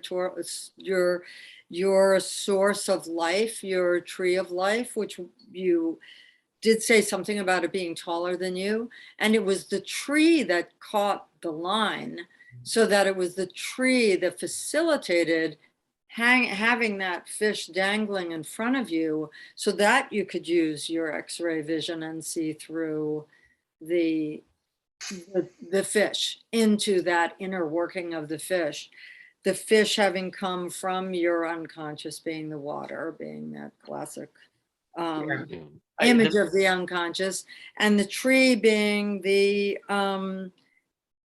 the bigger you, a bigger you, and a bigger your life's path, like a longer projection of your life's path. So it shows a lot of optimism for you, for your growth. I feel certainly ambivalent at best about that direction Yeah. taken towards the tree, because, which of course, I don't know, for what it's worth, like my conscious mind feels ambivalent about this. But it's interesting just to note that my line, the thing that should be close to the ground down in the water, is caught up in the air. Mm-hmm. It Just this feels weird to me. lack of By a grounding. limb of the tree, though. It was Well, a you- limb of the tree, and a limb. In It's that like you have a sense, limb. Fish doesn't yourself- have a limb. Tree has a Yeah, limb, and you have a limb. with the tree, the higher self, I mean, you cast the line, but your employee of your higher self, the tree caught the fish for you. You didn't catch the fish. You're on the other side of the line, on the tree. So in a sense, you cast the line, here's your intent, but then the tree is the one that actually was catching the fish. Yeah, I mean, And then you went and nourished with it. it may have been some fateful twist of events in which well, here's some more for you coming from Joel now. The last words of George Floyd were, I can't breathe, I can't breathe. And his oxygen was cut. The words of George Floyd were in the mouth of millions of people that died without oxygen because of COVID-19. And so all that was going on at this time. And Interesting connection. And then here's a humorous handle. A new friend here says, I'm a psychologist from India, and her handle is simmer down, honey. Simmer down, honey. Nice. Yeah, things get done better with calm. It's like, simmer down, honey. That's awesome. That's great. And Zen Mode Headquarters says, I think Jordan's comments on the Tree of Life were absolutely brilliant. I think Annabelle adding that extra commentary was insightful, very well said. Okay, well, that's Thank you. nice. Yeah, It's well, I in just my want house. to I want to extend a thanks to everybody in the YouTube chat and here in the group for us talking about this. I know this is perhaps a little beyond our normal purview, but I do appreciate it, and I just wanted it to offer it as an example of this process that Jung was pointing towards. And Joel did comment that what he was offering were amplifications. Now, on a different topic, Venator says, and if we admit Cosmos has an unconscious field its own, we can admit Cosmos has its way to communicate through its synchronicity, which may be the stars and astronomical bodies moving in the cosmos. Okay. Yeah, I would recommend you read Richard Tarnas' book Cosmos and Psyche. Yeah. Mhm. Yeah. Who's the author? Richard Tarnas. Okay. Dr. Richard. Tarnas. Well, Nick, I have to say, I appreciate the strength and courage of your ability to be vulnerable and share that, because to me, there's a concept I use of strong enough to be gentle and fierce enough to be compassionate. And what that means is that you're unthreatened. And so when you put that out there, it was beautiful because you were inciting curiosity and wonderment, and also giving an example aligned with this passage of this last couple of paragraphs. So thank you for just putting that out there. I mean, for, all of us vultures to pick on. I mean, and I think that there's courage and strength in that. And I think that vulnerability really connotes a lack of fear, which to me is one of the steps to wisdom. So thank you. Yeah. I want to add the wisdom that I saw back to using the tree when you were talking about hanging something up there, was it caught his attention, and he was, let me think how I usually phrase this. He was aware that there was a fish, but when he actually saw what was taking place, he had to accept the reality of what was going to take place. Right. Go ahead. And then when he talked about the action, though, that moved on with that, that's where I was interested to see what took place, and how he said how it came almost full circle to him, and he looked at the dreams from a whole different perspective, more holistic. And that's where I caught the simplicity of it. It turns completely different than I thought. Yeah, that's a perfect point, because then, Nick, you said that's when it got moving again. So that's when the fish was swimming again, but in you. I mean, that's because you said that's when it got moving again. So your process resumed consciously, like, oh, okay, this is still moving. Yeah.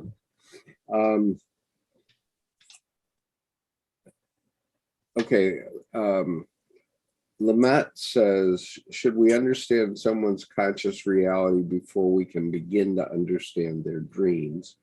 And I would say that that's exactly what the definition of anamnesis relates to, because I think no analyst today would talk to anybody or try to respond to them really unless they had a full anamnesis, namely this resume of their life before. Well, I like the way you put that. It's the resume of a record of psychological events, because I mean, the remembrances of things is really anamnesis. And so the remembrance of things recorded in the record, I like that you made that really simple with a resume for your, for your medical record of and then in parentheses, psychological events. That's important. Right. The more the therapist knows, the more context they have to deal with what's occurring. Right. Now, just to go back to the issue of the conscious cosmos, the cosmos very definitely is conscious, and we're the proof of it right now because we are conscious. And we're in the process of moving into yet a fifth stage of consciousness. And that's a topic for another day, but the point is that no matter what you think about the universe, ultimately it produced us. Mhm. Right? Ultimately it did produce us. And no matter what you think about 8.5 million species or whatever it is on the earth, ultimately the cosmos produced us even from those 8.5 million species. I would also recommend to the Cosmos comment Jung's synchronicity and acausal connecting principle. And if you read it, while you're reading it, think about shifting focus and redirecting scale, where a DNA strand will also mimic the path of the planets through the galaxy and through the solar system, so that you see how at every given scale, there's a whole infinite world, and they're actually modeled mathematically almost identically. Mm-hmm. And Joel says, I wondered to myself if the dream of the fish is somehow linked to the healing of the wounds of Amfortas, the Fisher King. Interesting point.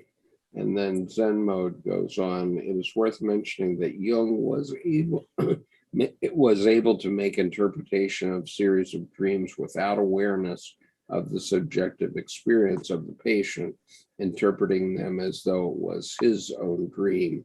The subjective experience is no doubt going to impact heavily the meaning of the dream, is my point. Well, okay, yeah. That's well said, because then Jung's speaking from the capital S self, so he doesn't need context, and he's risen Right. to a point where everything is relatively familiar to him, and if Right. it's unfamiliar, it's new unfamiliar territory to become familiar with. Yeah. There's some nuance there that's important to note. On the one hand, I think Jung was adamant about saying that there's no uniform interpretation for any dream or any symbol. Right. So 10 people dream of a snake. Every person will take a different subjective meaning to that snake, or the snake will convey a different meaning to their subjective situation. But there's also this dialectic that happens between the objective reality, which coalesces around the symbol of the snake as well. And putting both of those things in the conversation is a really rich process for dream interpretation. But just approaching dreams at the objective level of interpretation of saying, well, there's a snake in this myth and that myth and in this painting, et cetera, is a way in which you can interpret a dream without any subjective information.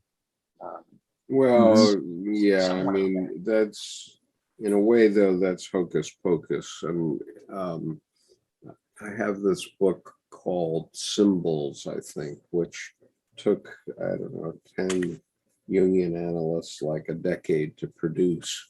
And they wrote all Book these. of Symbols. Yeah, I know what you're talking Pardon? about. The Book of Symbols by Aras. Yeah, I know what you're talking about. It's published by Taschen. And, I started to look at that book and I said to myself, wow, okay, they put their interpretations on here, but Okay, let me ask you a question. You say it's hocus pocus, so if that is hocus pocus, then you must also mean that only a dream can be approached subjectively then. well, I think that you have, I mean, okay, I don't deny that an analyst who's done 80,000 clinical hours, as Jung did, would have enough experience to have a pretty good idea what something is about. Okay. But I disagree that you can just buy a dream book and understand your dreams. Okay, I don't think that book presents itself as a comprehensive encyclopedia of symbols. I think all Taschen books are sort of samplers that are meant to be more or less coffee table books. I was going to say while beautiful they're coffee table books. Slightly intelligent. I mean, it has a Yeah. very beautiful cover, which is part of the reason why, we can't take it seriously. I mean, Well, this I book we're reading, that's not the greatest cover ever. And one of the Right. reasons is because we're not supposed to buy it because it has a beautiful picture of a hand on the front of it. right. No, I Can I agree make with one you. more comment here? Go ahead. I Yeah, think we it's should. I want to say that that's not my point, that there's some book on dream interpretation. I don't mean that in any way. I think that the Book of Symbols is an absolutely outstanding resource, but it's important to note that, yeah, great, Jung did 80,000 hours, etc. Like, it's still important even for somebody at home, just as an interested individual, to be able to approach things from a subjective and an objective level interpretation, because I could sit Okay. at home and interpret my dreams only at the subjective level of interpretation, and I would never get out of my little inductive loop of interpretation.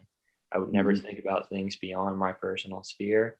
And I would say, well, a snake just means this to me. I don't care what it's meant to however many aeons of people that have also spent time mythologizing and imaging the snake and stuff like that. So if you take both of those things and put them in a conversation, that is an incredibly rich process. And neither Surely. And mind you, once again, I don't claim to be an analyst. I don't interpret other people's dreams. I have the Taschen book of symbols. At least I think I still have it. I may have given it away, but I just never found it particularly useful personally. Well, dream dictionaries, symbol books, what I find, they're, in a sense, they can be like an institutional church. You open it up, it means this, and you go, oh, I'm in trouble, or oh, that's beautiful, or oh, I have no idea now what that means even more, except that's being led by the nose. That's being led by the nose instead of every one of those definitions and every one of those symbols creates a potential fork in your road. On one side is what they say, and on the other side is what you take from that and go your own way. So there's, in a sense, a snake's tongue. I think every time you get a definition of, okay, that means that now, what does it meant, like an etymology through time, and which parts of those are relevant, or, oh, I see, I have to go my own way because none of this makes any sense whatsoever. And it also makes no good nonsense whatsoever. I mean, as a thought, because the fork in the road, I mean, if you take everything at face value, you're just getting led around by the ring in your nose. But like and that's no way to have self-leadership. But Nick, like you're staying with the dream. Yeah. So you'll take these thoughts and you'll go, oh, not so much. Or, I'll let that. Be that as it may, the Book of Symbols ain't that. All right, there you go. Symbols is essentially an encyclopedia of mythology, of artwork, of poetry, of pretty much every creative endeavor cataloged to say, if anybody has written or talked about a snake and you want to see all of it in 2 or 3 pages in a way that might be relevant to exploring a symbol, here it is. Good luck arriving at any interpretation of what you think that means. If you want to synthesize all of those, they're not saying a snake means you're having a sexual awakening or something like that. It's not a dream dictionary in any sense of the word. Well, okay, as far as I'm going to take exception to one thing, and that's the use of the word all. Okay, because I have used it in terms of interpreting my own dreams. And what I have found is that it's very rare for it to touch upon what my dream means to me. what I would rather do is, if I can hold a dream, okay, if I don't just lose it the first 5 minutes I'm awake, if I can hold a dream, I'd like to consciously go back into the dream scene and allow it to emerge as an active imagination so that I can see more. And But imagine this, if you will, actively. I'm just kidding. But no, think about it like this. Say you're somebody who maybe doesn't have a practice like active imagination. You dream of something like a leopard in your dream in a city or something like that. And you wake up and you say, how peculiar. I had a dream that I was in New York City and there was a leopard running towards me, or I was running away from it. And you could walk around at the subjective level and say, I have a great deal of fear regarding leopards, and that would be a scary situation, and it's very out of place in New York City. But then you could also consult the Book of Symbols and gain some information about the objective level of meaning that you could associate to a leopard, or also some mythological kind of amplifications for the leopard.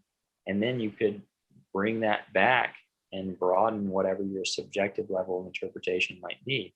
So of course, it doesn't imply to always saying it doesn't tell me what my dream is about, but it might help you to add some more stuff to the pot. yeah, Mhm. I have an issue with holding it at arm's length, Nick, because why don't you just ask the leopard what it means?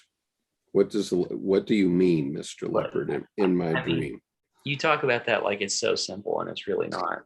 No, it's not. And I honestly, if I dreamed about a leopard, I wake up and go, oh, I have to study living Mayan glyphs now because the leopard spots and the jaguar spots look like where the glyphs probably originated. I mean, and that's not going to be in any book because I've written that and never put it out. I mean, but I'm going to get that from the spots and go, oh, I love big cats. Oh, look at the spots. They look just like Mayan glyphs. Should I put them on a stele, or is it just going to be living on the leopard? I mean, and then I've kind of turned myself on my back and 3-point wrestle pin myself to the ground with my own expectation. And then I'm like, Skip said, I'm like, oh, the leopard's gone. Damn, I didn't ask him what he meant. What he was there for. What he's there for. He's gone. Why are you here, Mr. Leopard? And tell me about that. And he'll answer. I mean, he does. I'm glad you said that, because I keep dreaming for up to decades about my active always dream is around a school, and I'm using a solid building, calling you it and telling you it's an active dream. What it's telling me is I'm stuck from some trauma at a point in life, and going back to the word energy, then I need to keep working on that to get what the subconscious is trying to have released, that energy from my body, so that I can move forward. Yeah. Right. But if you've had that dream so many times, you can put yourself back into it and ask the school what it is there for. Well, and dump the card ask catalog the school itself. Floor. It doesn't have to be presenting as a living being. You could ask the image. And what I took it to be the last one I had, because I've been following this journal, and what shocked me the other day when I read it, I went, dang, I'm back in high school again. I am not thinking maturely. I was out of my individuation, bigger self. And as Carl Jung said today, I was regressing. And so that's what the reading today took to me when I'm looking back at that. We regress, blah, blah, blah. Well, the card catalogs are closed. And so you might actually be giving yourself a message to go back and find a missed treasure. Because there are probably no people in your school now, right? In your dream, it's all yours. So there's no one to get in the way of you going to whatever book you want and open it up on the shelves and go, oh, yeah. That's where I am with y'all, Eric. Okay, well, we're going to get to something more interesting next week, which is Chapter 8, General Remarks on the Therapeutic Approach to the Unconscious. And so I know I'll learn something from that. Yeah, this is a good one. I already did, because I already underlined it heavily long ago. But You know, the context question earlier about when the psychologist knows more. I mean, I can speak to that in a reading, or in a session, when people contribute things to get interactive, it's like a Formula One race car. It just 1 through 7 gears. It starts to go off and it becomes actually more intense, but more calm. But in the end, you can see the tears and the tingles from someone who contributed nothing, but they still took something away. But they had discretion because that's what they were comfortable with. But it's interesting here between the dispassionate part of being just the therapist, and then the passionate part where he's actually contributing personally, professionally to the therapy also, that I notice a marked difference. I mean, I don't have 80,000 now, clinical hours. In fact, psychologically, I don't have any because I'm not a professional, mental health professional. But the context piece, and even going back to Nick's dream, understanding the context, we went through the fish and the water and the fishing line and the tall tree and the line getting tangled, and then the segue, and then nourishing, eating the fish. I mean, the more context that happened, it felt like the more of us came alive in terms of being able to contribute and speak to it in a way that was, helpful or not to Nick. So I feel the context piece is always important. Until you get to Jung's point, and then basically you just come to the sage and kneel, and he just tells you what's up. It's like, yeah. So there's a final comment here from Joel, and then we'll wrap up. Joel says, definitively, I think that Jung did not belong to planet Earth. Sometimes I think that the spaceship that fell in Area 51 in Roswell came to bring him back to his original planet. that's excellent, Joel. Yeah, he was otherworldly for sure. Yeah. And and keeping in mind that Roswell happened in 1947, Jung died in 1961, but I do believe that there are connections, notwithstanding the Area 51 thing, I make no comment about that, but there are connections, and there's a reason why, and I don't have a definitive answer on this, but there's a reason why Jung's death is the first notable human death that I was aware of in my lifetime. And I was aware when it happened. And, I think that it has something to do with Mary Mellon, who was the founder of the Ballingen Foundation, which published the collected works because her middle name was Conover. And so I think somehow the Conovers were talking about Mary Mellon and Jung and her role with him, even What at the time. was the year again, Skip, that he died? He died in 61, 61. June the 6th. And so I was 14 when he died.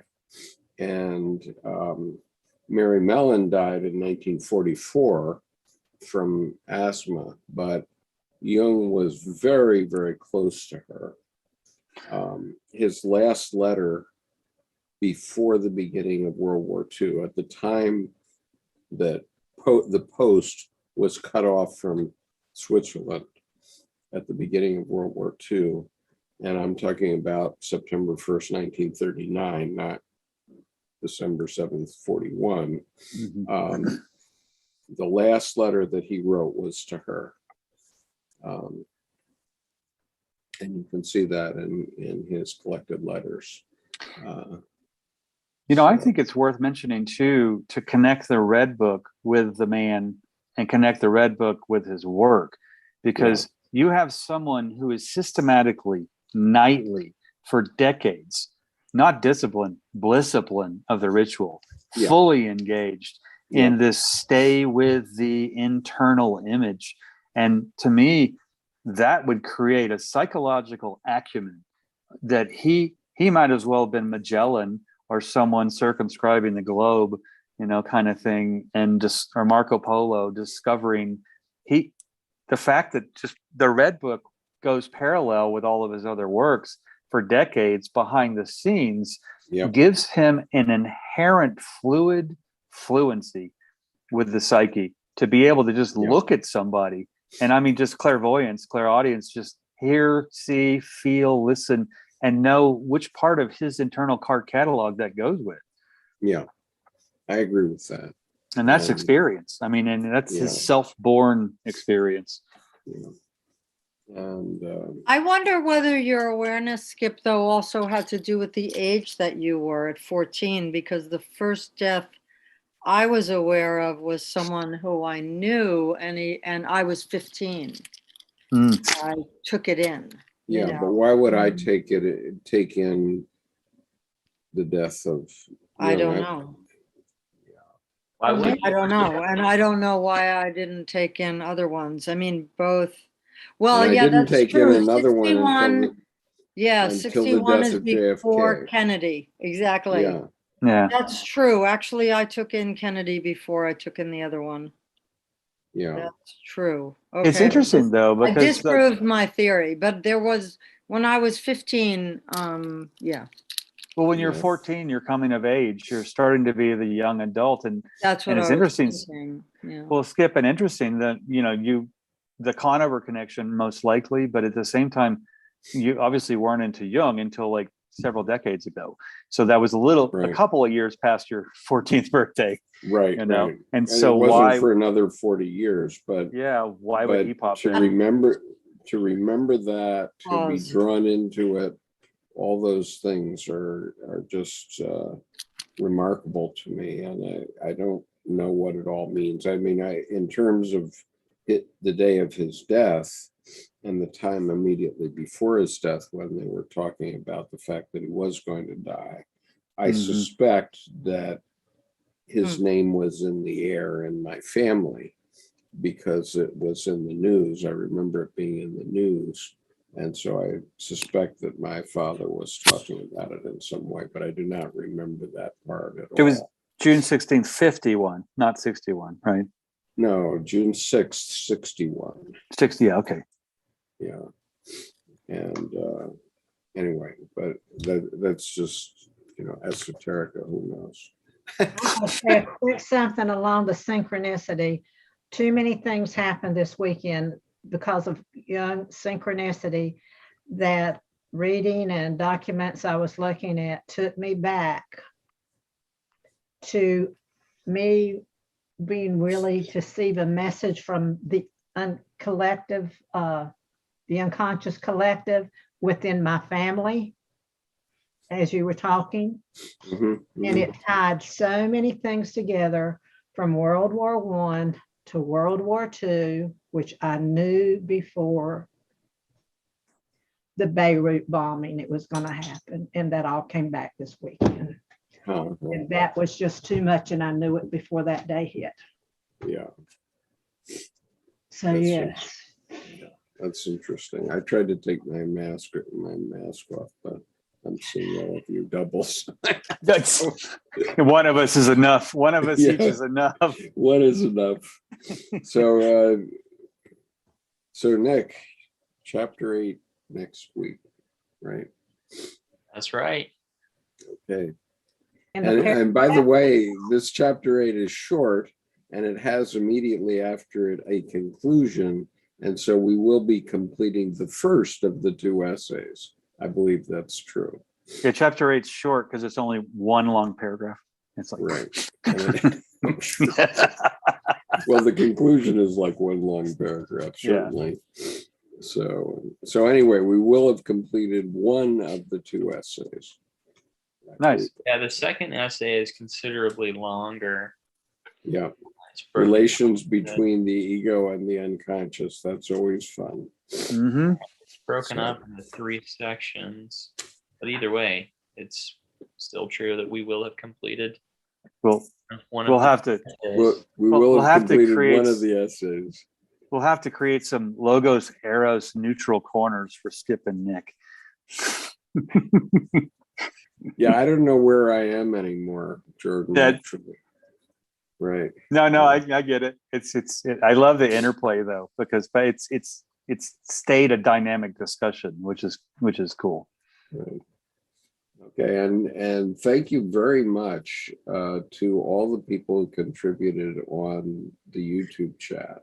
You really enriched this session tonight, and Definitely. I'm going to be careful not, if I edit the beginning of the recording that's made, it deletes the YouTube chat. So I'm going to make sure I don't do that tonight, so that people can go back and see the YouTube chat. And Joel, Fernando, Brinco, Nascimento,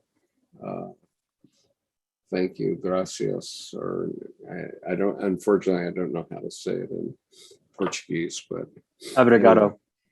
Obrigado, yep. And we do have several friends in Brazil, including a couple of psychotherapists, and so we'll connect you up with those names. Actually, obrigado, maybe you're welcome. Maybe I misspoke. Yeah, I don't know what. Anyway, we're thankful for your presence, Joel. Joel is asking what volume we're reading. It's volume 7. It's volume 7, Joel, of the collected works. Mhm. And Yeah. where we're going to talk And about yes. paragraphs too. Yeah, I wanna it's say- volume 7, chapter 8, right? And yes, every Monday night, Joel. Yeah, every Monday night. And I did promise, wait a minute, I Put did that link, promise to get up the links. the MailChimps. Yeah. Yeah, let me get up the MailChimp links here. That was really good substance. Good substance on the YouTube comments tonight. Yeah, very good. Okay, so here, let's see. Our current MailChimp link, our new MailChimp link is this one, so you can get connected to all of our events. And that's that. And if you write to me, I put my email address already on the chat, so you can find that and write to me if you, or just join the chat next week on our panel. And so let's see what else. Oh, I know. I want to give you the link to the Confluence. Thanks, guys. While he's doing that, I want to ask all of y'all if you can help me. Skip was saying about how YouTube, if he didn't keep it from the beginning, Sunday morning, I was listening to Skip and Jordan. Then I got disconnected, or I don't know if I paused it or what, and I was there at the end. So it was almost like a 2 sign-in times. And that's where I'm not sure if it went out or what, helping YouTuber people where I'm coming now. I was listening and reading at the beginning, all these wonderful comments. I came back later and they weren't there. And so that's what you're saying again. Would it be all the documents that you put on there are gone, like you're adding something now if you don't keep it from the beginning? Actually, if you That's go right. back now, yeah, that's true. But if you go back now, they may all be there if he didn't edit the beginning. Because I don't think I edited it. Yeah, because for example, tonight, if any one of us had chatted and then we got cut off and we came back, all that chat would be gone and it would start over from where we reconnected. So I bet you if you go back now, you may be able to see the full chat. But if you get interrupted, it will cut what's been there before off. That was my hypothesis. Thank you. And I will check it out by experiment. Right. And Brilliant simmer down, honey. We'll have to talk about India because we have lots of things to talk about on India. And I have to say again, what a great name. What a great handle. Simmer down, honey. in as much as I've been to India 44 times since 1990, 44 trips Nice. since 1990. So I have a few things to say about India. Okay. And we have a dear friend there. I still love your story about the women laughing at the men preening in the window, not knowing that the women were watching them from Oh, inside. that's Saudi Arabia. That was Saudi okay. Arabia, where everybody wears the shema, right? And I was wearing it also, and the hospital had reflective glass on it on the outside, to reflect away sunlight, obviously, but it had reflective glass, and so the women in medical records are sitting there typing, and all these men are going by, and they're preening their Shema as if it was a woman's hair. It's really, really funny. Nice. Anyway, okay, peace, everyone. See you All next right. week. Bye. And